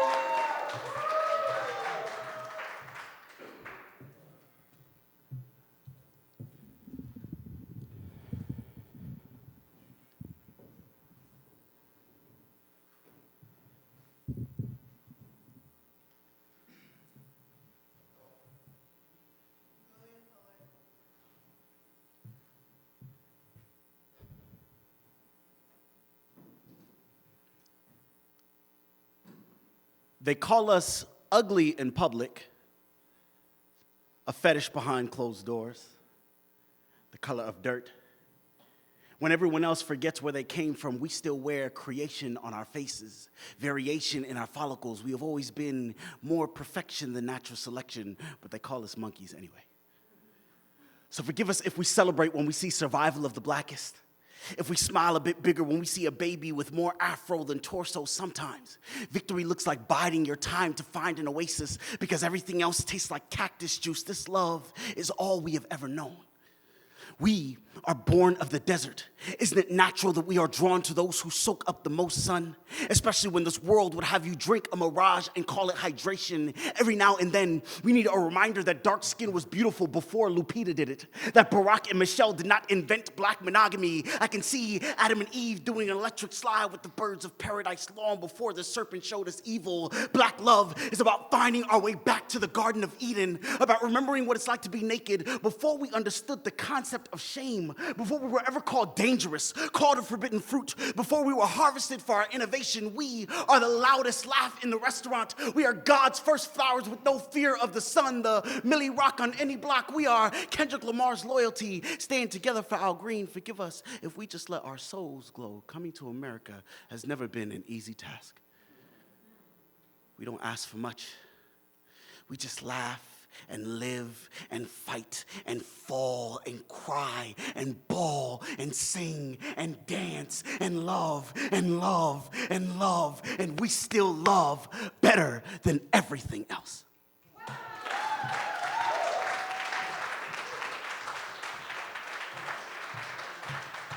Put your hands together for Keto Fortune.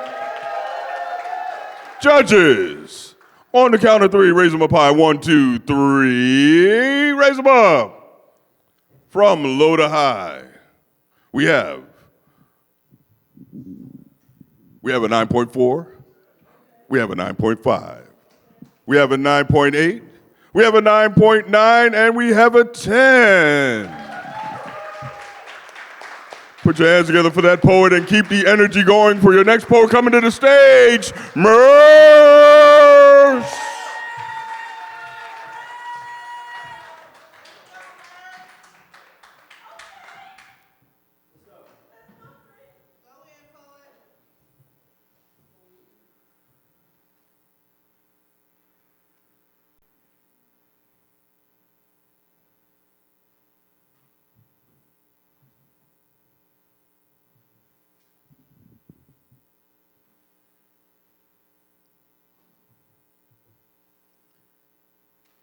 When she said I'm miserable and there's nothing you can do to make me happy, it was a scalpel to the chest.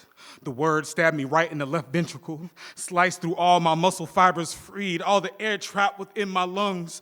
Overwhelming anxiety set in, pounding loudly against my rib cage. My strongest cardiac chamber weakened.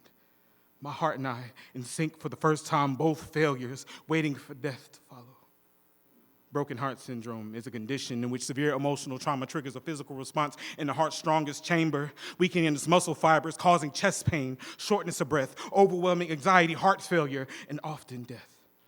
Before birth, we all start out a little broken. There was a hole in each and every heart, and it closes when we take our first breath. And I am not sure if she ripped mine back open that day or if it simply never closed to begin with, because it feels like this syndrome has been suffocating me for my entire life. And they keep telling me that my condition is temporary, but I've been broken for so long that I doubt I'll ever be able to love anyone else the right way again. And at times, I don't even know how I love myself. And I'm angry because I can't find anyone else to truly blame for this shit, because I've been inflicting these cardiac wounds for a long time, trying to keep love inside of my shredded vessels, but it keeps hemorrhaging out. And the only way I know how to stop the bleeding is to stop the beating. And giving in is so tempting.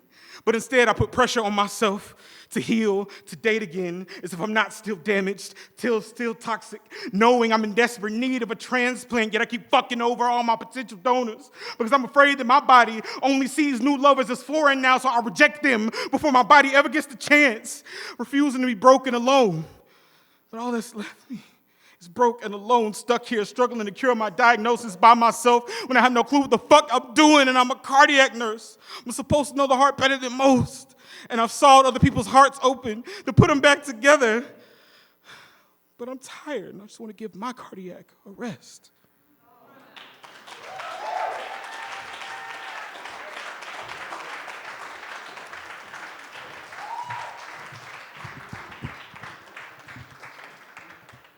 Put your hands together for MERS. Scorekeeper, what was the score for the last poet? 29.2. Judges, on the count of three, raise them up high. 1, 2, 3. Raise them up, raise them up, raise them up. From low to high, we have a 9.2. We have a 9.6. We have a 9.7. We have a 10. And we have a 10. Put your hands together for that poet. Keep the energy going for the next poet. Coming to the stage, Ari Lay.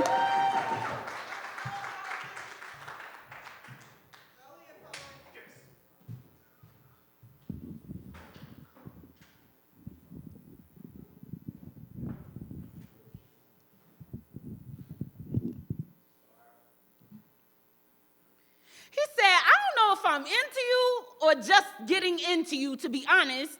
I was never trying to be your man, but now I see the benefits of you. See, rolling over in the mornings don't feel the same, and it feels funny just saying your name, because lately those words, they just taste different.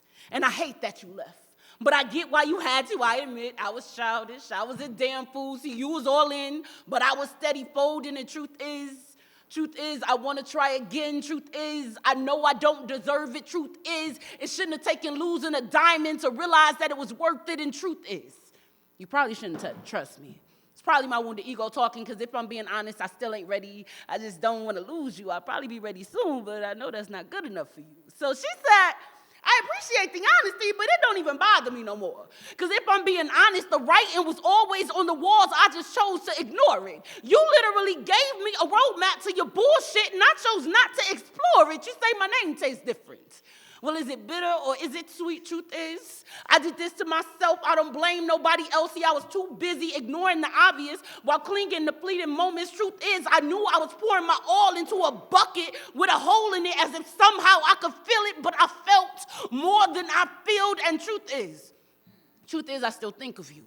But I value me more. See, I know now I'm rare, and what I got can't be bought in those stores. And truth is, I was ready to give you my all. But if I'm being honest, I humbly withdraw my hat from that race. Because if you wanted me like you say you do, you'd have did right in the first place. And truth is, I know you say you want to try again, but if I'm being honest, I think we both know that should have never happened.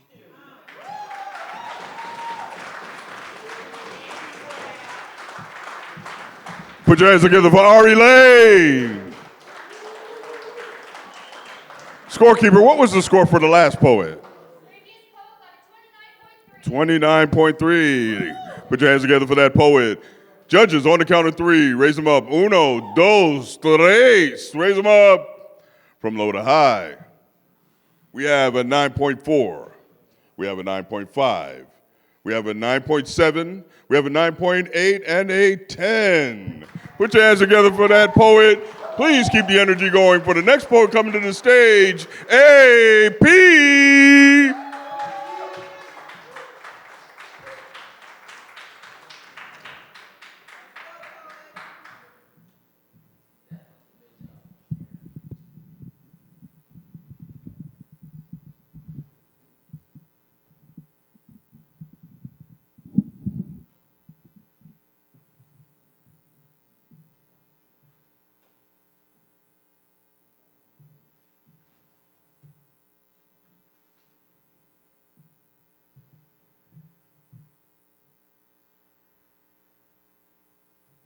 When the sun is rising over streets so barren, since the evening colors flash before my eyes. I won't lie, I was initially offended, and I know that's not what was intended, but it hurt. It stung when the cloud man said, man, I never realized you were so tall.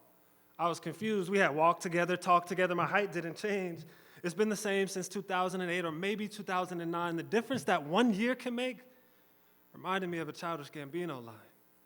Keep all your dreams, keep standing tall. If you are strong, you will not fall. There is a voice inside us all. That song is Stand Tall. And the last time the cloud man saw me, well, I was sordidly slouched, with every smile wrinkled in doubt. I was hurt, mistrusting everyone I felt who had went without a smile. Hiding inside of myself. No, my sunken place, dying for a way to get out and awaken my love. I wasn't this tall. I wasn't tall. I am now, so I smile.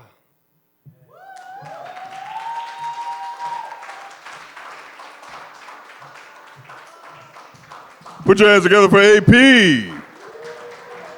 Scorekeeper, what was the score for our last poet? The 29. Judges, on the count of 3, raise them up high. Larry, Curly, and Mo. From low to high, we have a 9.1.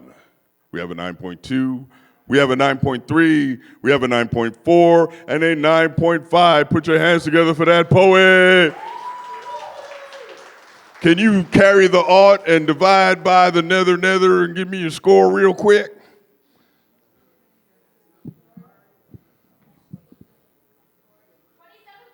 $27.9. So, hold on a second. I'll be right back.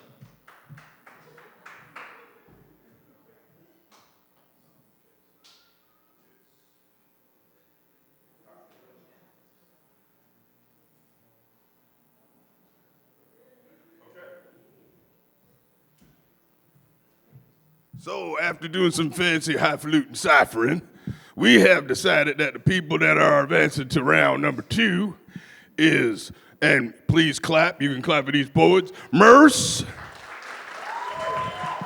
Zeta Stew, Mr. John Cale, Eccentric, Ray, Dove, Alex the Great, and Ari Lane. I need to see those 8 poets over by the table real quick. We're going to take a really short break.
Time for some more comedy jokes. No, we're gonna continue to slam. Oh my God! Wait a minute.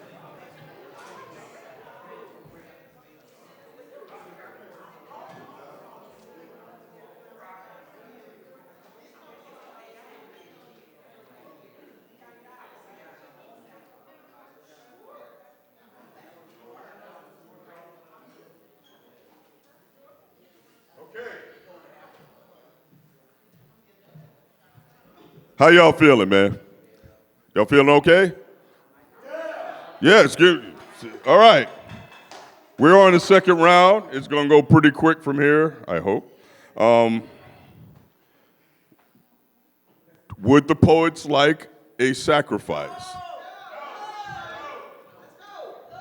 I find that ironic. Okay, so we're going to start the second round of the slam. I want y'all to put your hands together and start clapping for this poet coming up. Put your hands together for Zeta Stew.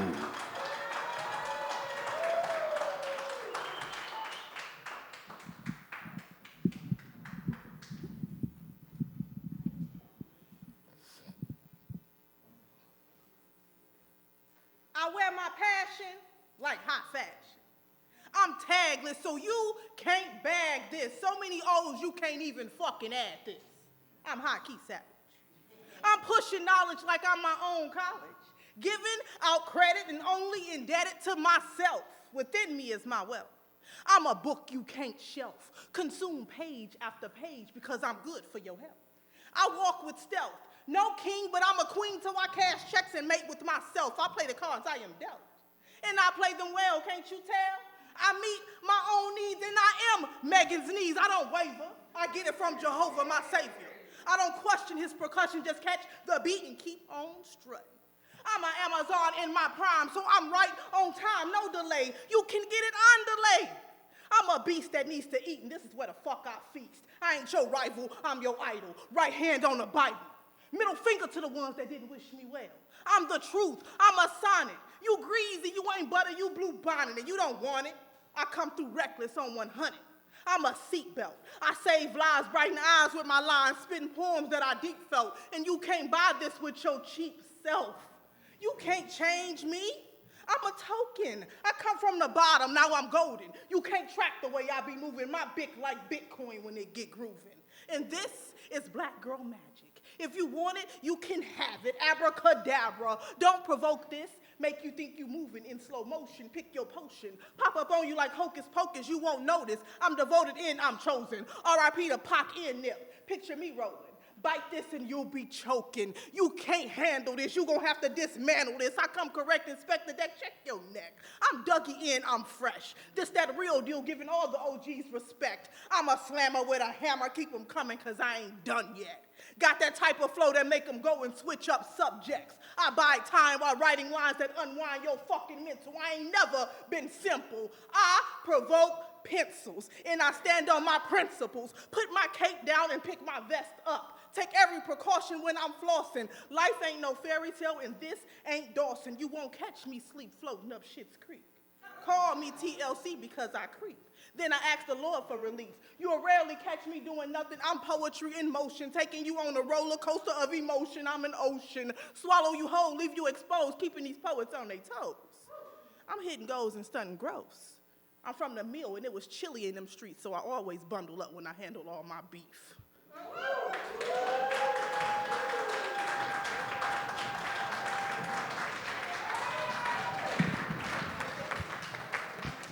Judges, put your hands together for Zeta Stew. Judges, on the count of three, raise them up high. 1, 2, 3, raise them up, raise them up. From low to high, we have a 9.4. We have a 9.7. We have a 10, and a 10. Put your hands together for that poet. Coming to the stage, put your... Riley, what's your next poet? Okay. I want you to put your hands together for your next poet coming to the stage, John Kell.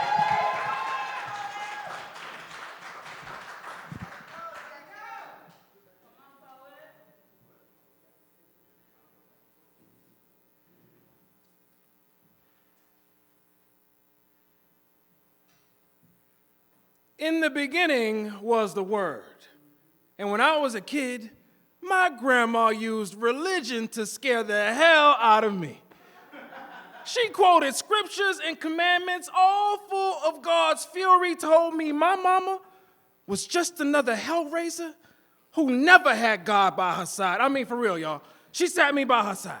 She said, all good boys had to follow the good book. See, I was less afraid of being struck by God's lightning once I felt the thunder from my mom's left hook. I only feared the God I could see.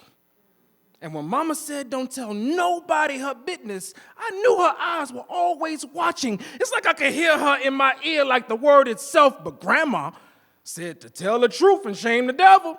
Said all lies lie down below. Ain't no way I'd make it up to heaven with sin on my skin. So one day, Grandma asked me if my mom's had cashed her check before she dropped me off. Man, I knew something was off. See, nobody knew but me that Grandma collected babysitting fees from my mom and dad separately behind their back. It's funny the way the Bible makes some Christians act. And at the age of 10, I could clearly see that Granny tried to use those pages to control me, to mold me, to train me to be another obedient follower, another member of the fleeting flock. But when you question the word, they treat you like the black sheep of the herd. On Sundays, I heard plenty of preachers pretending from the pulpit. Plus, Mama told me about them offerings made by her pastor. Said he just wanted to put the tip in. You know, sow his seed and leave 10% inside her envelope. I hope these Bible verses won't be used to curse us, condemned in the everlasting flame. I used to blame my grandma for making me lose my religion, but I never lost my spirit. Because that's something different than a church. You can't touch it, but you can feel it. Man, I cried so many nights thinking Grandma was right. Was this my punishment? Beaten till I was the color purple. All my life I had to fight searching for some salvation when I needed just a little light during those darkest days. When the rapture was in reach. When I was homeless in the streets. A 15-year-old child of God. How could both my fathers let me starve? Nah, God must be a woman. For God so loved the world that she gave her only begotten daughter. Man, I seen my mama go to the bar broke a bunch of times. Turn water to wine, come home, turn our breadcrumbs into loaves. She never gave me anything. Instead, she taught me to fish for my own, and 30 years later, I'm still eating. So, Mama and God had plans for me. Call it destiny. And Grandma, I guess you were wrong. Because there was 2 sets of footprints in the sand when Mama carried me.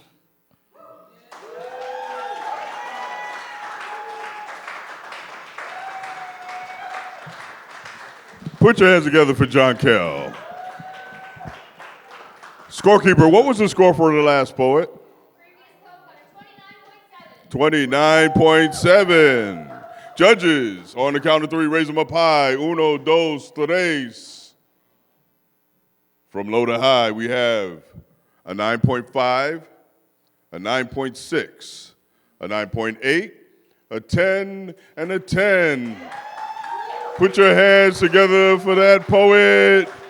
Keep the energy going for the poet coming to the stage, Alex the Great.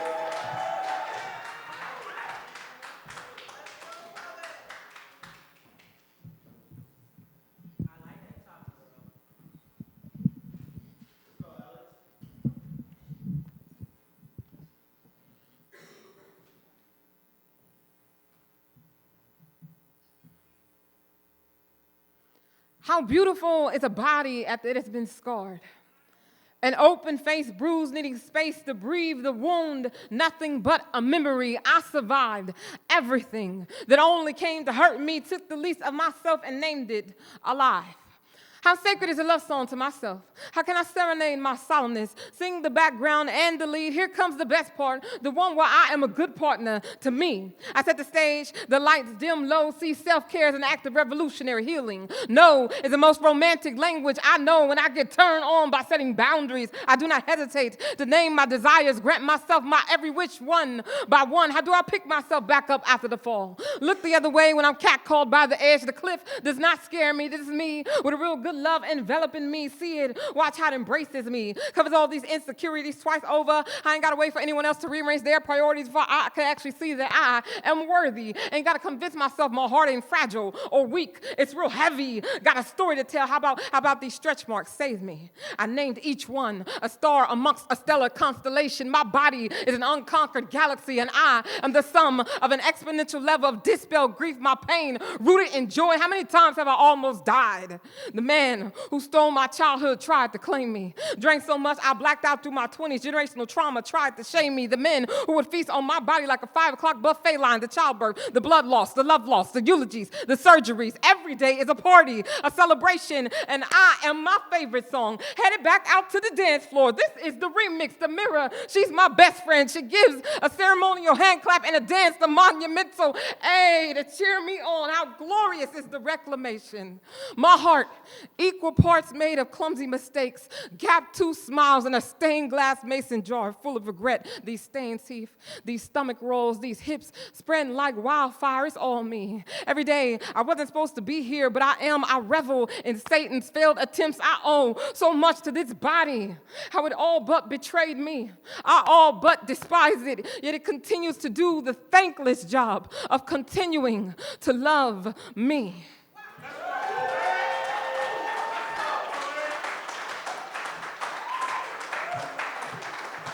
Put your hands together for Alex the Great. What was the score for our last poet? 29.4. Judges, on the count of 3, raise your scores up high. 1, 2, 3. Raise them up, raise them up, raise them up. From low to high, we have a 9.6. We have a 9.7. We have a 9.8. We have a 10, and we have a 10. Put your hands together for that poet.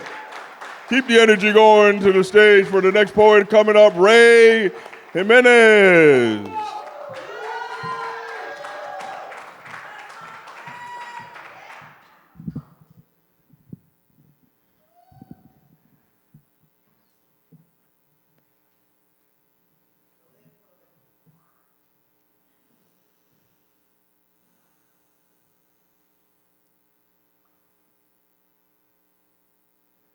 In 2016, a gay couple was denied service by a baker. The reason she refused to make the couple a wedding cake was religious freedom of expression. The following poem is inspired by those events. Let's be clear.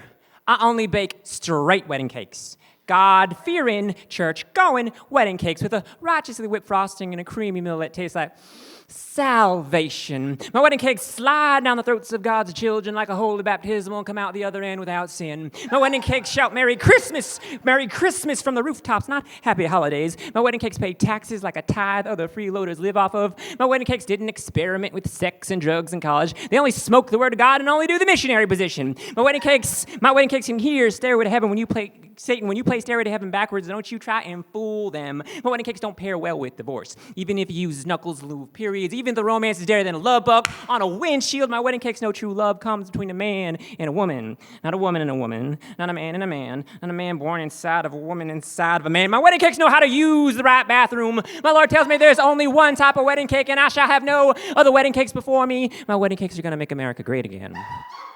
My wedding cakes soldier the front lines in the war against religious persecution. My wedding cakes could bring peace to the Middle East like a marzipan army blitzing across the desert. My wedding cakes know how to use icing in separate but equal quantities. My wedding cakes graciously allow for chocolate even though vanilla is more deserving and worked harder for it. My wedding cakes don't give a fig about Supreme Court rulings. My wedding cakes are made from colors that don't run. My wedding cakes aren't made from Muslims, Hindu, atheists, or any other religious fanatics. My wedding cakes are the foundations of marriage, the gatekeepers of morality, keeping us from slipping down that slick sludge that is the fudge of our society. My wedding cakes are made. They're born. I birthed them. And I'll be damned if I let any couple practicing abominations dry out their pure-hearted souls, rot their cores with your insipid logic. I shall have my cakes and eat them too, if need be. Gorge myself on a fondant cross, twist my intestines till I spit up nails. I'll bear diabetes like the good Lord intended in the name of the Father, the Son, and the Holy Spirit. Amen. Now tell me, ladies, what kind of wedding cake y'all looking for?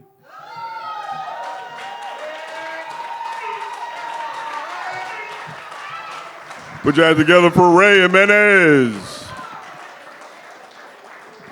Scorekeeper, what was the score of our last poet? 29.5. Judges, on the count of three, raise those scores up high. 1, 2, 5. From low to high, I have a 9.4. I have a 9.6. I have a 10, and a 10. Put your hands together for that poet. Keep things going. Keep the energy going for your next poet coming to the stage, Ari Lane.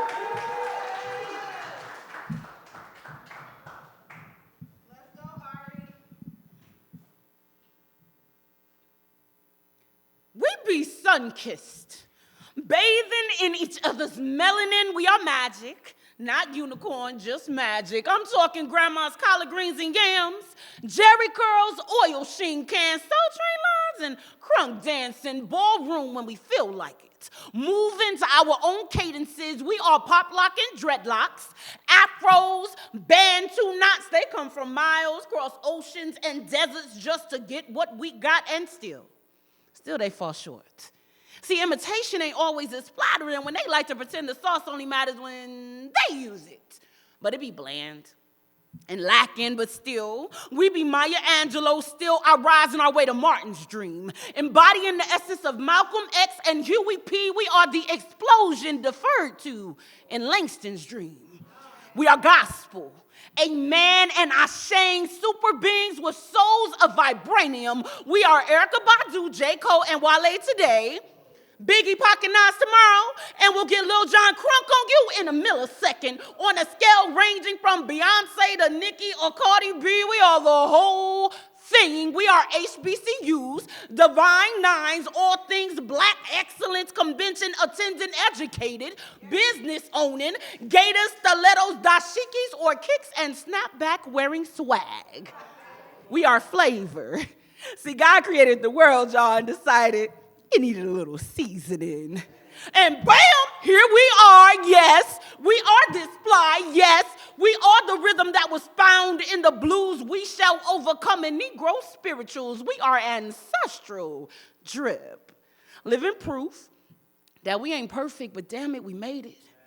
We keep on rising, and damn it, they hate it. I'm talking Kunta, not Toby. We are Jordan, LeBron, Steph, Kobe. We are Nipsey's hustle. The Obamas, unapologetically tired of your bullshit and claiming our seats Rosa. Trailblazing. Like Wilma reincarnated. We are equal parts Eartha Kitt and Angela Davis, equal parts Huey P. and Wheezy F. Baby, we are excellence by inheritance, and damn it, we don't need your permission. Didn't ask for your approval, and we are not tiptoeing. Oh no. We are pots and pans clanging. You gon' hear this today. The remix to colonization, the definition of lit. And if we're being quite honest, without us, well, America made a nice track, but we made it a hit. You're welcome.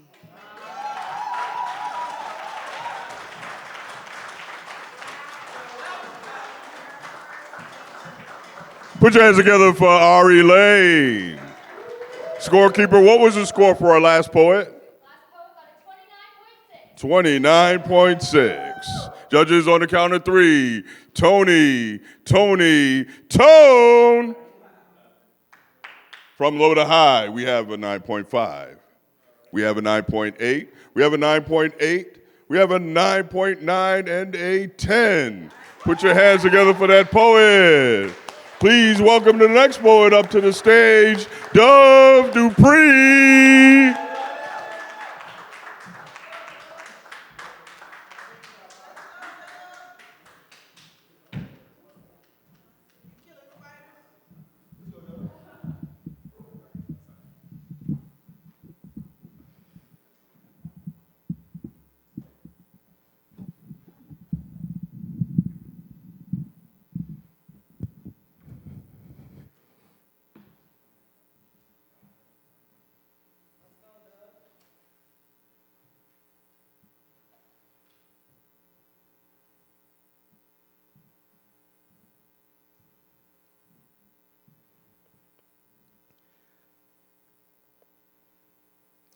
If I ever needed to get... sorry, I can't stand spiders. Anybody else scared of spiders? Nobody's scared. You're not scared of a spider. So 4 spiders started walking. You know what? Whatever. That's not the point. The point is, I killed one the other day, and I got to thinking, how would I feel if I were feared just because of what I am? I know it's weird, but I started picturing me as a spider, like, dang, always in survival mode. Got to be careful every step I take, avoiding those higher than me because sometimes they kill what they don't understand. And there's a misunderstanding every day. Like when I try to walk past people, they think I'm going to attack them for no reason or something. These stomp your ground laws got y'all killing things like, I don't know, look pretty threatening. It's like you're trying to kick us out after all we've done for this country. Environment, but I guess you could do that when you own everything. Huh? You call me aggressive. You call me threat. You call me dangerous, but 7 legs out of 8 when we bite, it's a bite back. We're retaliating over something you started a long time ago. You say that we are all dangerous, but you haven't met all of us, and you can't believe everything you see on the web. Because even before this genetic makeup, this big body, I was told that I was naturally intimidating. And I don't mean to make this about color, but you know the black and the brown ones get the worst reputation.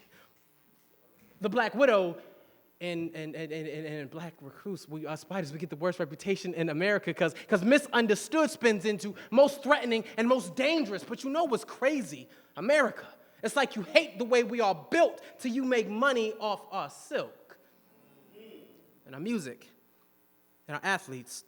Silk, sorry y'all, this poem is supposed to be about arachnophobia, but you see how our stories are caught tangled up together, like how the black and the brown ones, we get the worst rep. The web got America swearing we a threat. Some grow up without their daddy long legs. How do we lose them? They turn our women to black widows and our Mike Browns reclusive. The cobwebs in our justice system show you there hasn't been a lot of progress lately because it's like every time we start to move, it's back to y'all shoes. Like, why you always aggressive? Why you have so many babies and leave them when they're young? Don't you do more than hang on the corner? I mean, in the corner? You poison your community anyways. We are doing the world a favor, but it's like we are waiting for America to say, wait. That's one of the good ones. No, we will always be the bad one if the only time we interact is when you are arresting or killing us, y'all. True story. The other day, I was told that I was naturally intimidating. Now, do you know how it feels to be feared just because of what you are? That's the same phobia that squashed Philando Castile, Ahmaud Arbery, Emmett Till, and any other spider you would like to name. So please, check the bottom of your fears. America, we don't need another misunderstanding.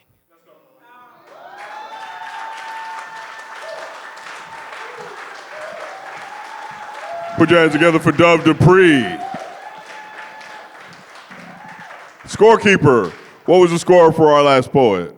Previous poet got a 29.5. 29.5. Judges, on the count of 3, raise them up high. Larry, Curly, Mo. From low to high, we have a 9.8. We have a 10. We have another 10. We have a 10 and a 10. Put your hands together for that poet. Keep the energy going for the next poet coming to the stage, Merce.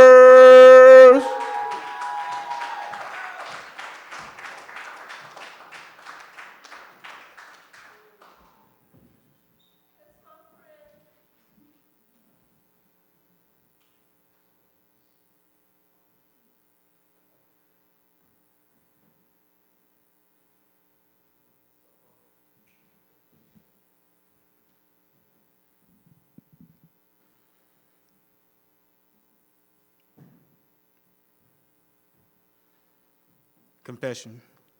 Unlike John Kell, I don't know shit about cars. And as a man, that's kind of wild to me because it always seemed as if working on cars with your father was something like a rite of passage.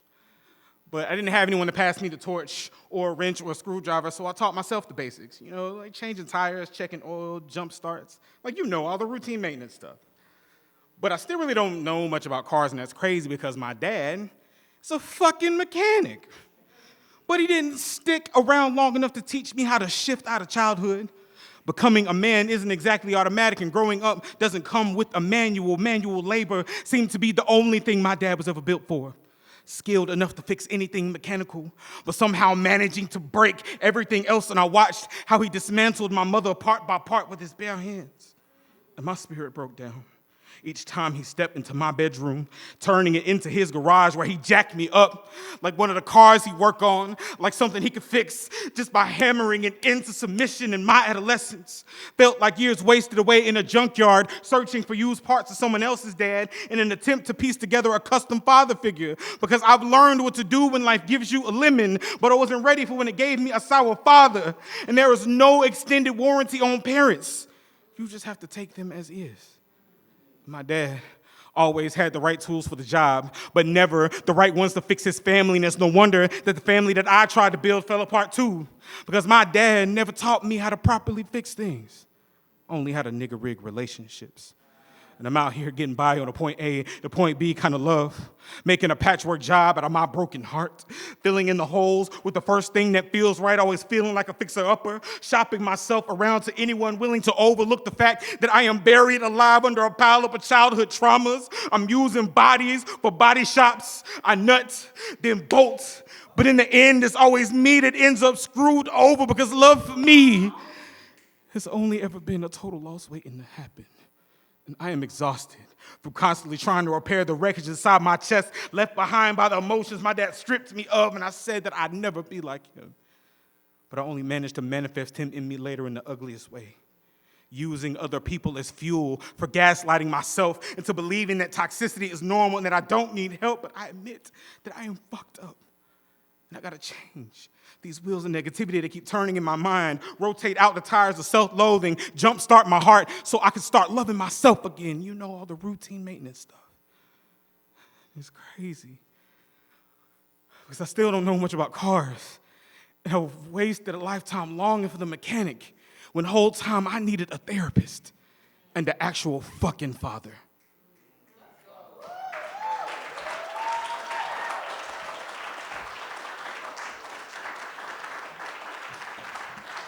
Put your hand together for Murs. Scorekeeper, what was the score for our last poet?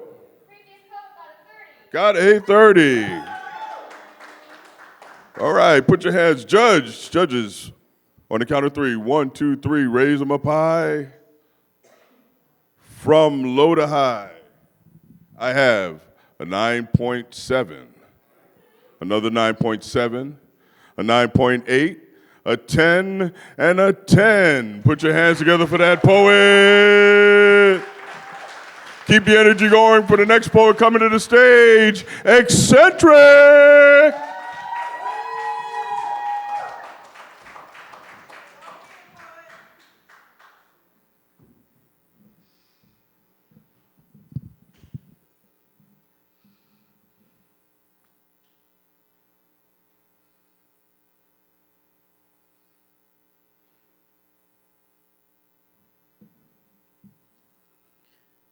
When I was 18 years old, I met a guy, and we fell in love.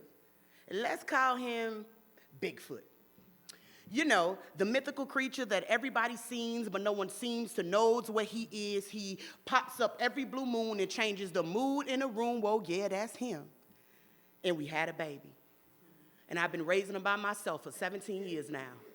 And I think it's about time for me to be honest, to show my hand. You can't force Planned Parenthood. You can't change nobody. Well, if this is true, then what of my son? Truth is, I'm scared that nurture would never outweigh his nature. I see him becoming size 15 footprints, but light on his feet, light enough to convince me that he's okay. I'm good at that too. His hands, big enough to pick up where his father left off like me. He hides himself in his feelings too, but I see him evolving, muscular. 6'3". Seems to me that no matter what I do, it's never gonna outweigh genetics. My son is just never gonna get it. He is just like two people who refuse to change. And I was trying to change Bigfoot to convince myself that I can love my son enough to change him, that nurture was greater than nature. I try not to judge my son for his nature, but I judge my son for his nature. It's like his bones have cracked and fixed into this monster. Long arms to hold me with or to push me away. He's obsessed with being a freak. He prefers to be in the background. in the shadows. See, to me, he's sneaky, just like his daddy. And on most days, I forget that Bigfoot is only half of who my son is. The rest is me. I try to make up for it, but nothing seems to be working. I'm broken, that his father doesn't care, and that his mother didn't realize that he was a blessing. Sometimes the magic of motherhood ain't found in the knowing, it's found in the guessing. It ain't in trying to change my baby, it's allowing him to change himself, to plant seeds when he ain't looking, so that he'll grow to be better than the both of us, better than being something everybody desires to find but has no idea how to keep. I want to tell my son that I'm sorry so that he can become his own man. And not the one I'm afraid of him becoming. It seems like this poem is making me a better woman, the mother I've been trying to be for the last 17 years, y'all. It's time for me to face my grief of that non-existent relationship and fill these holes with the beauty that is my son, the beauty that I get to see every day while the world still searches for his greatness. He is the greatest proof that his parents existed, the greatest proof that even monsters can make miracles. When I was 18 years old, y'all, I met a guy. We fell in love, and we had a baby, and that baby is incredible.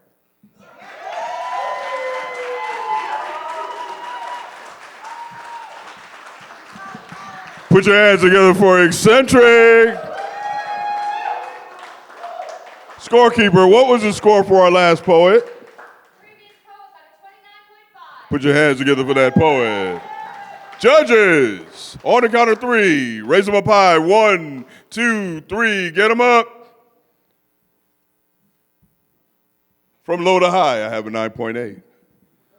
I have a 9.8. And I have a 10, a 10, and a 10. Okay, folks, things are gonna go really quick after this. We got one more round, only 4 more poems. Can y'all hang around with me? Y'all are here? Okay, we're going to take a really, really short break, so if you got to, pay the water bill or anything like that, go ahead and do it now. I'm sorry. It's been a long day. Okay, so what score do I have for the last poet? Put your hands together for that poet! I will have the last 4 poems for you in a skosh.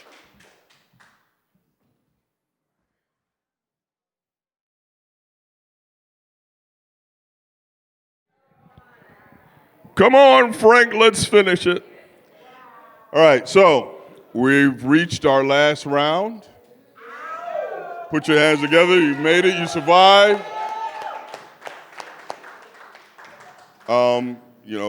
Put your hands first together for all the poets that have coming up as well.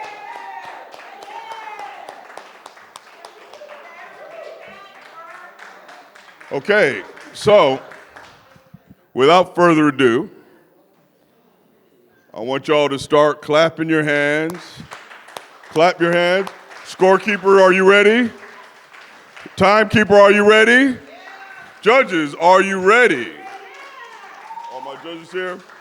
Please welcome to the stage for the final round of the Swampberry Jam Poetry Slam, Ray Jimenez.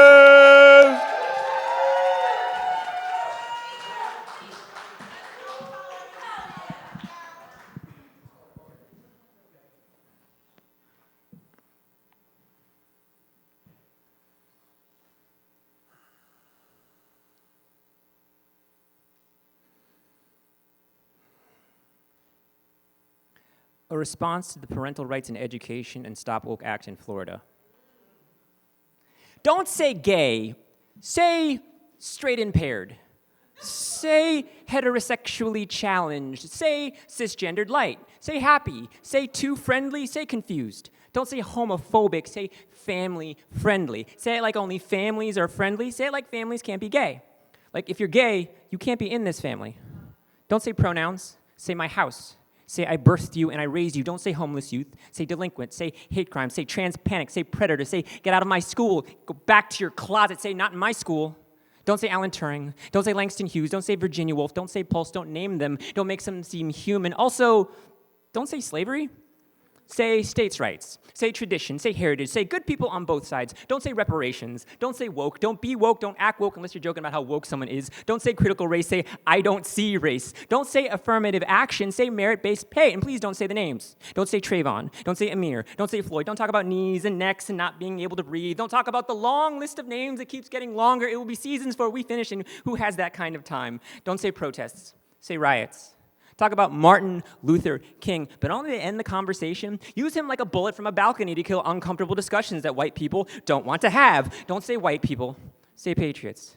Don't say racism, but say reverse racism as much as you possibly can. Say you won't be replaced. Say my potato salad is seasoned just fine. Say this is my country. Say pick yourselves up by your bootstraps. Don't say indoctrination. Say history. Don't say defund public schools. Say my child, my choice. Don't say slavery. Don't say gay. Don't say genocide, internment camp, Tulsa, AIDS, epidemic, smallpox blankets. Don't teach accountability. Don't say problematic. Don't say systemic. Don't speak of America as if we weren't always heroes, as if every part of us isn't star-spangling awesome. Don't dispel the magic that goes straight to the bone. Don't make us see it. Don't make us rip open the storybook to find the blood between the pages. Don't unearth all the happily ever afters that never came. Don't let the children know there's more to this tale than what we're telling. How fairy godmothers don't come to everyone, and how princes, like governors, aren't always charming. How this world isn't built by magic, but by decisions from flawed people who refuse to admit they were ever wrong, or that they benefit from living in the embers of tragedy.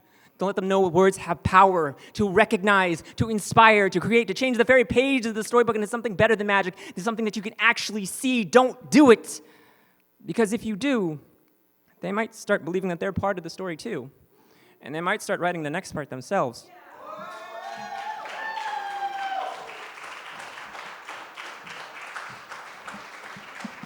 Put your hands together for Ray Jimenez. Judges, on the count of three, raise them up high. 1, 2, 3, raise them up. From low to high, we have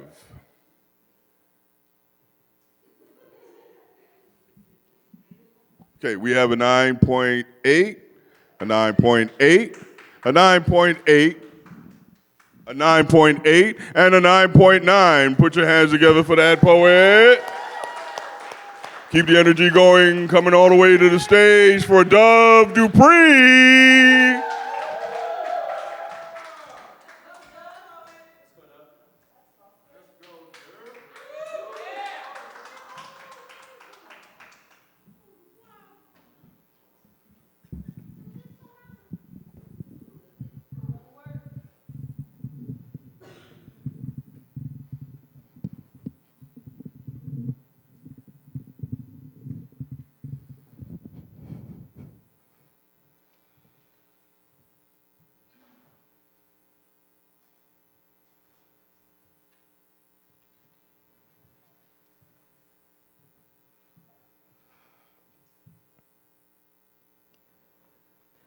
They say when life gives you lemons, you're supposed to somehow make lemonade, right? I feel like whoever made that up was not being simply honest. They're from a different country time. All right, that was a stretch. Had to have one of them just add water kind of lives, you know? Where everything is basically already done for you. Like you never had to make a glass of triumph or overcome or victory from scratch in your entire life because something just don't taste right about you. What are your ingredients, you know? Like testimony, like journey, like how'd you make a fortune out of your misfortune? Because of course, everybody saw you on the mountaintop, but nobody saw you climb it, you know? Y'all talk all that Tropicana, but y'all never want to talk recipe. And so now, I have a bitter taste in my mouth because life never silver spoon-fed me the answers. Didn't even leave me a measuring cup to see just how much more I can take. No, life hands you lemons, turns its back on you, demands a lemonade stand by tomorrow, and wonder why your face be so sour. It's probably because life expects for you to pour a gallon of good father out of yourself when your real one didn't give 2 teaspoons about you. Life expects a cup of millionaire mindset where you've been taught to sit broke mentality your whole life. Life be like, why don't you be a teacher when your role models were all dropouts? Life will John Hancock your eviction notice, strike you paraplegic, and dare you to chase your dreams boldly, be the bearer of bad news, borrow a cup of sugar from your joy and never give it back. Your life will wake you up in a Snapple just to eliminate any dreams that you got, so I don't know how. I don't know how I'm supposed to make lemonade out of lemons. I can only suggest 1 gram of faith, 2 pints of everything I had to overcome just to get here. A tub of I wish you would tell me what I can't do. 1 pinch of perseverance without the preservatives. 2 tablespoons of here goes nothing. 3 cups of don't call it a comeback. A sprinkle of I'm about to turn this water to wine. And a dash of don't believe me, just watch. Stirred that thing up with a full glass of optimism. I took a sip of myself. I realized, wait, life never gave me lemons. Oh no, life gave lemons me. Isn't it more rewarding when your ingredients are real? Yo, there is nothing artificial in my soul. My story is organic. Ain't nothing splendor about me. It took a long time to get this batch just right, and I was worth every rotation, because you can't buy my battle scars, y'all. My journey can't be mixed in 60 seconds. I'm so much more than what a minute made. No, when life gives you lemons, you tell life it better bring the whole orchard. Because the sweetest thing about obstacles, y'all, the sweetest thing is squeezing every lemon into a glass of miracle and leave the world wondering how you did it.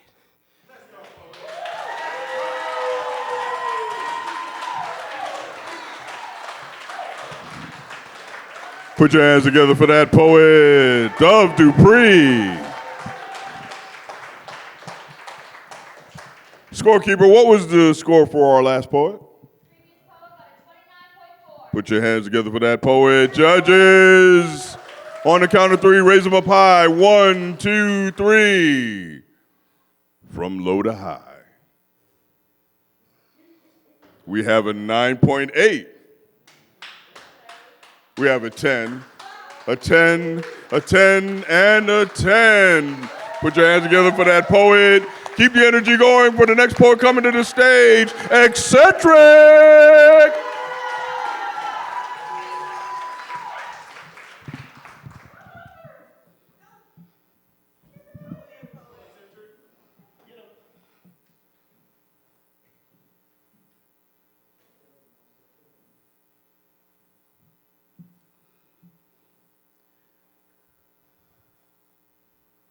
My brother pledged allegiance at the age of 18, and he's still MIA.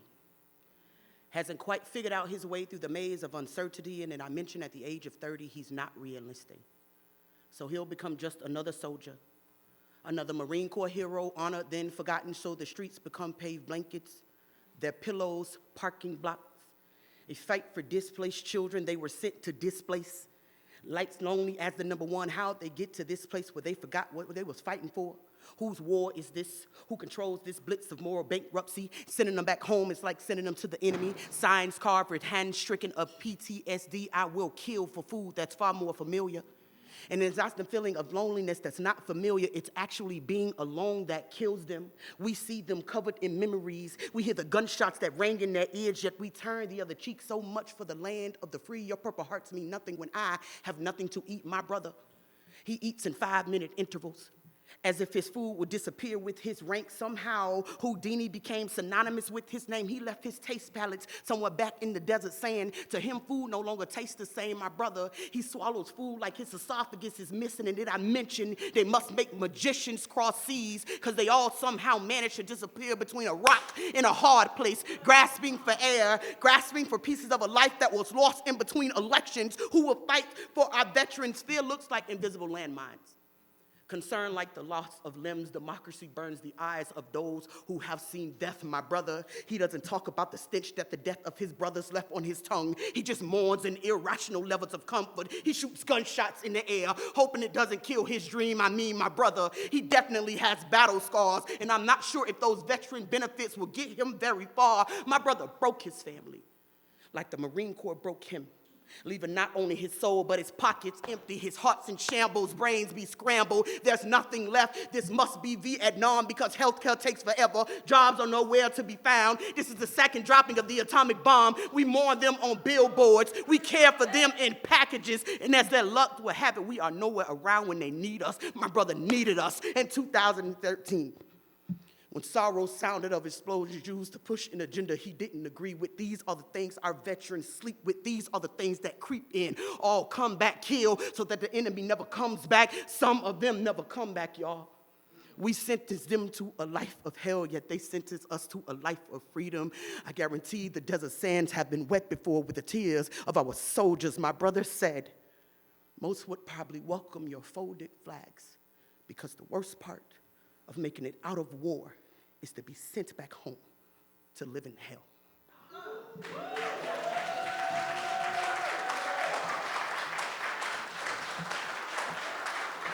Put your hands together for Eccentric. Scorekeeper, what was the score for our last poet? Okay, 30. Judges, on the count of 3, raise them up high. 1, 2, 3, raise them up. From low to high, we have a 9.9. We have a 9.9. We have a 10, a 10, and a 10. Put your hands together for that poet. Keep the energy going for the next poet coming to the stage, Zeta Stu.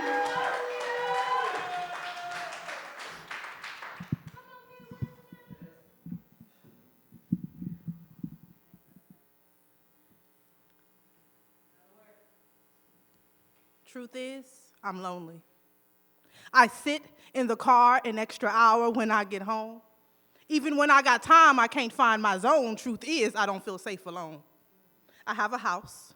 I still long for home. Been training so long, no strength left for the fight. Truth is, I want to take flight, but needs keep me fast and tight, and I long to be soft. But life makes it hard. Truth is, happiness feels like a facade. Most days I feel empty. But not seeking sympathy from those incapable of empathy. Truth is, I'm not a good friend to me. I'm not always all right. I've been up all night fighting demons, looking to love myself but not finding the reasons. The seeds have been planted, now doubt is in bloom. Truth is, I want more, but I need to make room. My burdens are heavy. I lost one of the best parts of myself while sitting in the back of a Chevy, and I want to forgive. But my anger won't let me, and I demand my respect. What did not doing so get me? Regret. Truth is, I'm constantly grieving. I cry, then I hide, red eyes behind, getting high. Truth is, I want to know why.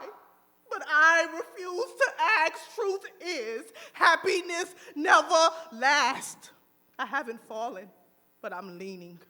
The devil's been plotting, his minions are scheming, planting reasons for me not to see the next season. These emotions I bury deep, just piles, misguided heaps in the way of my sleep. Mornings bring no peace, just more of unmet needs, desires yet to ease. Depression shows its greed, it feasts on me, never lets me breathe. Anxiety always there with me, takes good care of me, spoon-feeding my demons, whispering I can't win, replaying my past sins, keeping me back then. Truth is, goals dangle in front of me, but I refuse to grab them. Life is funny, but I refuse to laugh. Truth is, I got one foot stuck in my past. Grounded in doubt, I feel stupid every time I open my mouth. Truth is, I've left, but I've yet to get out. And that's the truth on how I sometimes feel. I pick up my Bible to search for what's real, my purpose, my proof. Puts my pain to good use. Truth is, we all hide red eyes. We all mix our pain with our pride. And when someone asks, how are you? We all rarely tell the truth. Thank you for letting me be honest with you.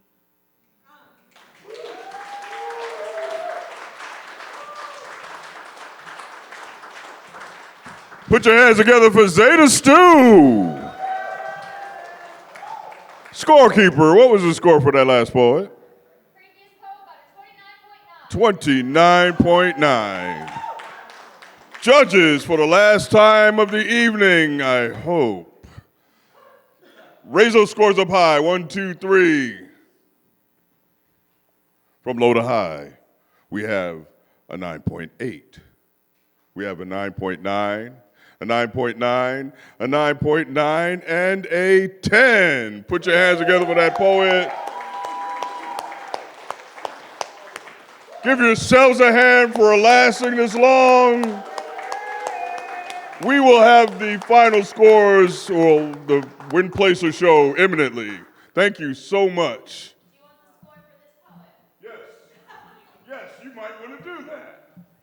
This poet got 29.7. Okay.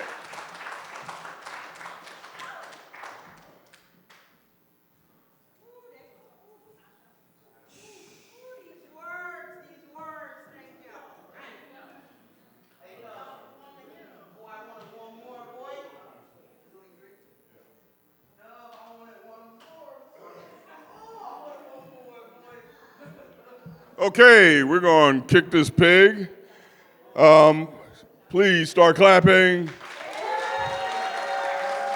Coming in 4th place in the last round was Ray Jimenez with a 29.4. Coming in 3rd place with a 29.7 was Zeta Stu. Coming in 2nd place with a 29.9 was Eccentric. And your 2024 Swampberry Jam Poetry Slam champion, Dove Dupree.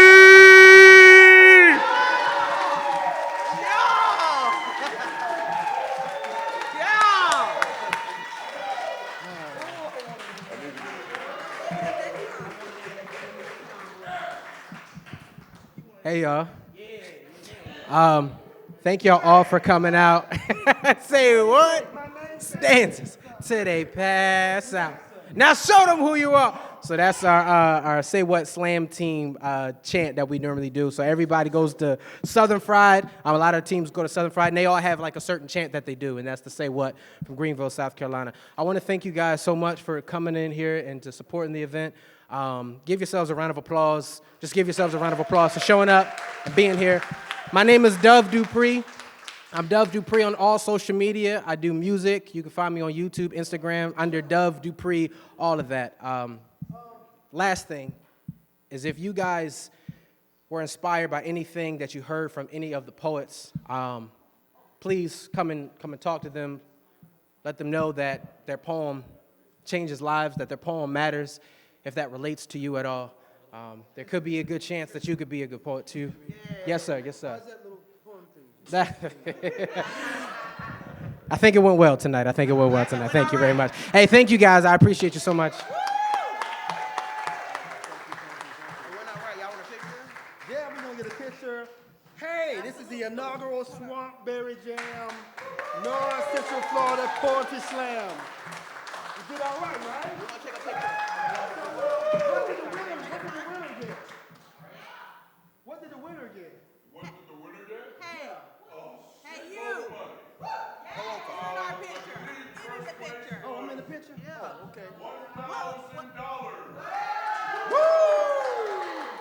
Second place was $300 and third was $200. But Dove's gonna give the second and third place $100. All I'm saying, Dove, you can throw a nigga 100.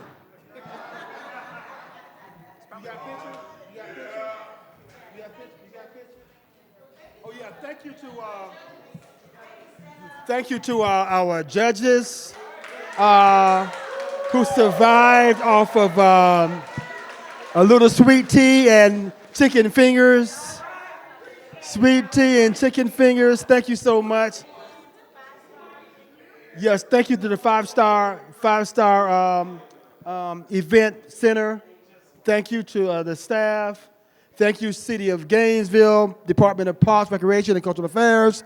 Thank you, Florida Humanities. Thank you, National Endowment for the Arts, and thank you all for staying here with us this evening, being a wonderful, wonderful crowd. Thank you.